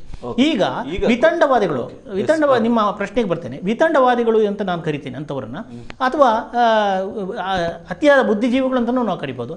ಎಷ್ಟೋ ಸಂದರ್ಭಗಳಲ್ಲಿ ಕೋವಿಡ್ ಎರಡೆರಡು ಲಸಿಕೆಗಳನ್ನು ತೆಗೆದುಕೊಂಡು ಕೂಡ ನಿಮಗೆ ಕೋವಿಡ್ ಬಂದಿದೆಯಲ್ಲ ಮತ್ತೆ ಯಾಕೆ ಲಸಿಕೆ ತಗೋಬೇಕು ಅಂತ ಹೇಳ್ತಕ್ಕಂಥ ಒಂದು ತರ್ಕದ ಒಂದು ವಿಚಾರವನ್ನು ಅವರು ಮಂಡಿಸ್ತಾ ಇದ್ದಾರೆ. ಮತ್ತೆ ಅದು ಕಾಣ್ತಾ ಇದೆ ಕೂಡ, ಅವರು ಹೇಳುವಂಥ ವಿಷಯದಲ್ಲಿ ಅರ್ಧ ಸತ್ಯ ಇದೆ. ಆದರೆ ದಯವಿಟ್ಟು ಗಮನಿಸಿ, ಈ ಕೋವಿಶೀಲ್ಡ್ ಇರ್ಬೋದು, ಕೋವ್ಯಾಕ್ಸಿನ್ ಇರ್ಬೋದು, ಇದರಿಂದ ಈ ಎರಡು ಲಸಿಕೆಗಳನ್ನು ಸರ್ಕಾರ ಹೇಳಿದಂತೆ 6 ರಿಂದ 8 ವಾರಗಳ ಗ್ಯಾಪಲ್ಲಿ ನೀವು ತೆಗೆದುಕೊಂಡಲ್ಲಿ ನಿಮ್ಮ ಶರೀರದಲ್ಲಿ ಸಿಗ್ನಿಫಿಕೆಂಟ್ ಆಗಿರ್ತಕ್ಕಂತಹ ಇಮ್ಯುನಿಟಿ ಡೆವಲಪ್ ಆಗುತ್ತೆ. ಸೊ ಈ ಇಮ್ಯುನಿಟಿ ಡೆವಲಪ್ ಆಗಿರೋದ್ರಿಂದ ನಿಮಗೆ ಕೋವಿಡ್ ಏನು ಕಾಯಿಲೆ ಬರತಕ್ಕಂತಹ ಒಂದು ಸಂಭವನೀಯತೆ ಅಂತ ಏನು ಕರಿತೇವೆ, ಅದು 70 to 80% ಯಾವುದು ಕೋವಿಶೀಲ್ಡಲ್ಲಿ ಆದರೆ ಕಡಿಮೆ, ಆದರೆ ಕೋವ್ಯಾಕ್ಸಿನಲ್ಲಿ ನಿಮಗೆ ಕಾಯಿಲೆ ಬರತಕ್ಕಂತಹ ಒಂದು ಸಂಭವನೀಯತೆ 80% ಕಡಿಮೆ ಆಗುತ್ತೆ. ಸೊ ಹಾಗಾಗಿ ಎಲ್ಲೂ ಕೂಡ ಕೋವ್ಯಾಕ್ಸಿನ್ ಇರ್ಬೋದು, ಕೋವಿಡ್ ಶೀಲ್ಡನ್ನು ತಗೊಂಡ್ರೆ ಪರ್ಮನೆಂಟ್ ನಿಮಗೆ ಕೋವಿಡ್ ಕಾಯಿಲೆ ಬರೋದೇ ಇಲ್ಲ ಅಂತ ಎಲ್ಲೂ ಎರಡೂ ಮ್ಯಾನುಫ್ಯಾಕ್ಚರರ್ಗಳು ಹೇಳಿಲ್ಲ. ಹಾಗಾದರೆ ಅದರ ಲಾಭ ಏನು? ಒಂದು, ಬರುವ ಸಂಭವನೀಯತೆ ಕಡಿಮೆ ಆಯಿತು, ಇದರಿಂದ ವೇಗವಾಗಿ ವೈರಾಣು ಕಣಗಳು ಪ್ರಸರಣ ಆಗೋದು ಕಡಿಮೆ ಆಯಿತು. ಎರಡನೇದು, ಒಂದು ವೇಳೆ ಅದು ಬಂದಲ್ಲಿ ಕೂಡ ನಾನು ಪ್ರಾರಂಭದಲ್ಲಿ ಹೇಳಿದೆ ನಮ್ಗೆ ಆತಂಕ ಆಗೋದು ಯಾಕೆ, ಕೋವಿಡ್ ಬಂದರೆ ನಾವು ಸಾಯ್ತೇವೆ ಅಂತ ಹೇಳ್ತಕ್ಕಂಥ ವಿಷಯ. ಈ ಕೋವಿಡ್ ಯಾರು ವ್ಯಾಕ್ಸಿನ್ ತಗೋತಾರೆ, ಕೋವಿಶೀಲ್ಡ್ ಅಥವಾ ಕೋವ್ಯಾಕ್ಸಿನ್, ಅಂಥವರಲ್ಲಿ ಇತ್ತೀಚೆಗೆ ವೈಜ್ಞಾನಿಕವಾಗಿ ಅಂಕಿಅಂಶಗಳನ್ನು ಸ್ಟಡಿ ಮಾಡಿ ಒಂದು ಅಂಕಿಅಂಶಗಳನ್ನು WHO ಇರ್ಬೋದು ಅಥವಾ ICMR ರಿಲೀಸ್ ಮಾಡಿದೆ. ಯಾರು ಕೋವಿಡ್ ವ್ಯಾಕ್ಸಿನನ್ನು ಕೋವಿಶೀಲ್ಡ್ ಕೋವ್ಯಾಕ್ಸಿನ್ ತಗೊಂಡಿದ್ದಾರೆ ಅವರಲ್ಲಿ ಮಾರ್ಟಾಲಿಟಿ ರೇಟ್ ಗಣನೀಯವಾಗಿ ಕಡಿಮೆ ಆಗಿದೆ. ಅಂದ್ರೆ ಡೆತ್ ರೇಟ್ ಕಡಿಮೆ ಹೋಗ್ಲಿಕ್ಕೆ ಬಿಡುವುದಿಲ್ಲ. ಮತ್ತೆ ನೀವೀಗ ಇದರ ಮೊದಲೇ ಕೇಳಿದ ಪ್ರಶ್ನೆ ಆಗಿ ಆಕ್ಸಿಜನ್ ಕೊರತೆಯಿಂದ ಎಷ್ಟೋ ಜನ ಬಳಲ್ತಾ ಇದ್ದಾರೆ. ಸೊ ಆಕ್ಸಿಜನ್ ಕೊರತೆ ಆಗೋದು ಯಾವಾಗ? ತೀವ್ರ ಸ್ವರೂಪದ ಕಾಯಿಲೆ ಬಂದಾಗ. ಆ ತೀವ್ರ ಸ್ವರೂಪಕ್ಕೆ ಹೋಗೋದನ್ನು ಲಸಿಕೆ ತಡೀತದೆ. ಸೊ ಹಾಗಾಗಿ ದಯವಿಟ್ಟು ಯಾವುದೇ ಒಂದು ರೂಮರ್ಸ್ ಅಂತ ನಾವು ಕರಿತೀವಿ, ಆ ರೂಮರ್ಸ್ಗಳಿಗೆ ಬಲಿಯಾಗದೆ ಸರ್ಕಾರ ಈಗಾಗಲೇ ಎಲ್ಲರಿಗೂ ಕೂಡ ನಾಡಿದ್ದು ಮೇ 1 ರಿಂದ 18 ವರ್ಷದ ಮೇಲಿನವರು ಕೂಡ ಲಸಿಕೆ ಸಿಗುತ್ತೆ ಅಂತ ಹೇಳತಕ್ಕಂಥ ಪ್ರಚಾರ ಮಾಡಿದ್ದಾರೆ. ಇದೀಗ ಕರ್ನಾಟಕ ಸರ್ಕಾರ ಕೂಡ, ನಮ್ಮದೇ ಸರ್ಕಾರ ಕರ್ನಾಟಕದಲ್ಲಿ ಹೇಳಿದೆ 18 ವರ್ಷದ ಮೇಲೆ ಎಲ್ಲರಿಗೂ ಕೂಡ ಉಚಿತವಾಗಿ ಲಸಿಕೆಯನ್ನು ಸರ್ಕಾರಿ ಆಸ್ಪತ್ರೆಗಳು ಕೊಡ್ತೇವೆ ಅಂತ ಹೇಳಿ ಘೋಷಣೆ ಮಾಡಿದೆ. ತುಂಬ ಸ್ವಾಗತಾರ್ಹವಾದ ವಿಷಯ. ಹಾಗಾಗಿ ಎಲ್ಲರೂ ಕೂಡ ಈ ವ್ಯಾಕ್ಸಿನನ್ನು ಪಡೆದುಕೊಂಡು ಸರ್ಕಾರದ ಜೊತೆಗೆ ತಮ್ಮನ್ನು ತಾವು ವೈಯಕ್ತಿಕವಾಗಿ ರಕ್ಷಣೆ ಮಾಡಿಕೊಂಡು ದೇಶ ರಕ್ಷಣೆಗೆ ಕೂಡ ಮುಂದಾಗಬೇಕು. ಮತ್ತು ನೀವೆಲ್ಲರೂ ಕೂಡ ಈ ನಿಟ್ಟಿನಲ್ಲಿ ಹೆಜ್ಜೆ ಇಟ್ಟರೆ ಖಂಡಿತವಾಗಿ ನಾವು ಕೋವಿಡ್ ಮಹಾಮಾರಿ. ಡಾಕ್ಟರ್, ನೀವು ಮಾತಾಡ್ತೇನೆ, ಅದಕ್ಕಿಂತ ಮೊದಲು ಒಂದು ವಿರಾಮ ತೆಗೆದುಕೊಳ್ಳೋ ಹೊತ್ತಾಗಿದೆ. ಒಂದು ಸಣ್ಣ ವಿರಾಮದ ಬಳಿಕ ಕಾರ್ಯಕ್ರಮ ಮುಂದುವರಿತು. ಒಂದು ಸಣ್ಣ ವಿರಾಮ.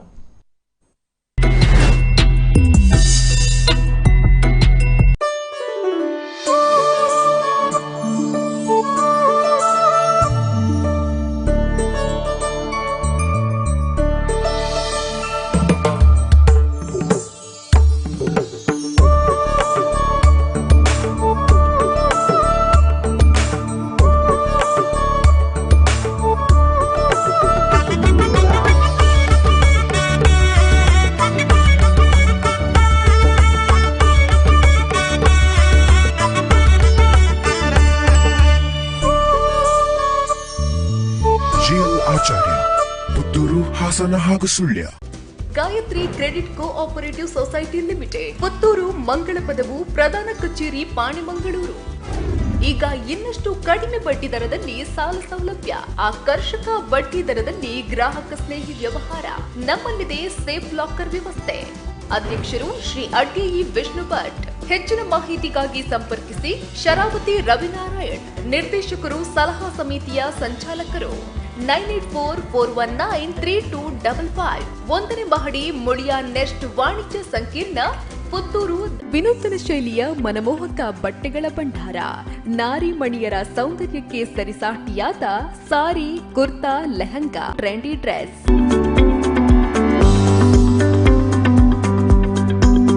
ನಿಮ್ಮ ಮನೆಯಲ್ಲಿ ಮದುವೆ ಸಮಾರಂಭ ಇದೆಯಾ? ಬಟ್ಟೆ ಪರ್ಚೇಸ್ ಮಾಡುವುದಕ್ಕೆ ಮಳಿಗೆಗಳ ಹುಡುಕಾಟದಲ್ಲಿದ್ದೀರಾ?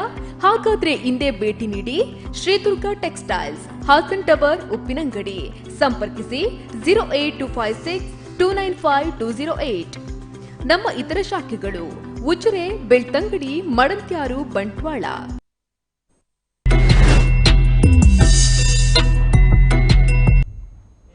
ನಮಸ್ತೆ ವೀಕ್ಷಕರೇ, ವಿರಾಮದ ಬಳಿಕ ವಿಶೇಷ ಕಾರ್ಯಕ್ರಮಕ್ಕೆ ಸ್ವಾಗತ. ವಿರಾಮಕ್ಕೆ ಹೋಗೋದಕ್ಕೆ ಮೊದಲೇ ಅನೇಕ ವಿಚಾರಗಳನ್ನು ಚರ್ಚೆ ಮಾಡ್ತಾ ಇದ್ವಿ, ಬೇರೆ ಬೇರೆ ವಿಷಯಗಳು ಮಣ್ಣನೆಗೆ ಬಂದು.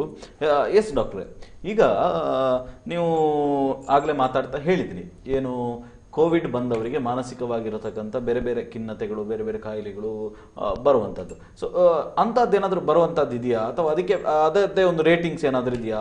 ಈಗ ಕೋವಿಡ್ ಬಂದವರಿಗೆ ಮಾನಸಿಕ ಕಾಯಿಲೆಯಿಂದಾಗಿ ಅವಳು ಬಳಲ್ತಾ ಇದ್ದಾರೆ, ಕೋವಿಡ್ನ ಕಾರಣಕ್ಕಾಗಿ ಬಳಲ್ತಾ ಇದ್ದಾರೆ ಮಾನಸಿಕ ಕಾಯಿಲೆಯಿಂದ ಅನ್ನುವಂಥದ್ದು ಏನಾದರೂ ಇದೆಯಾ ಅಂತ. ಈಗ ಕೋವಿಡ್ನಿಂದಾಗಿ ಮಾನಸಿಕ ಕಾಯಿಲೆ ಬರ್ತದೆ ಅಂತ ಹೇಳ್ತಕ್ಕಂಥದ್ದನ್ನು ನಾನು ಪ್ರಾರಂಭದಲ್ಲಿ ನಿಮಗೆ ಹೇಳಿದೆ. ಕಾರಣಗಳು ಅನೇಕ.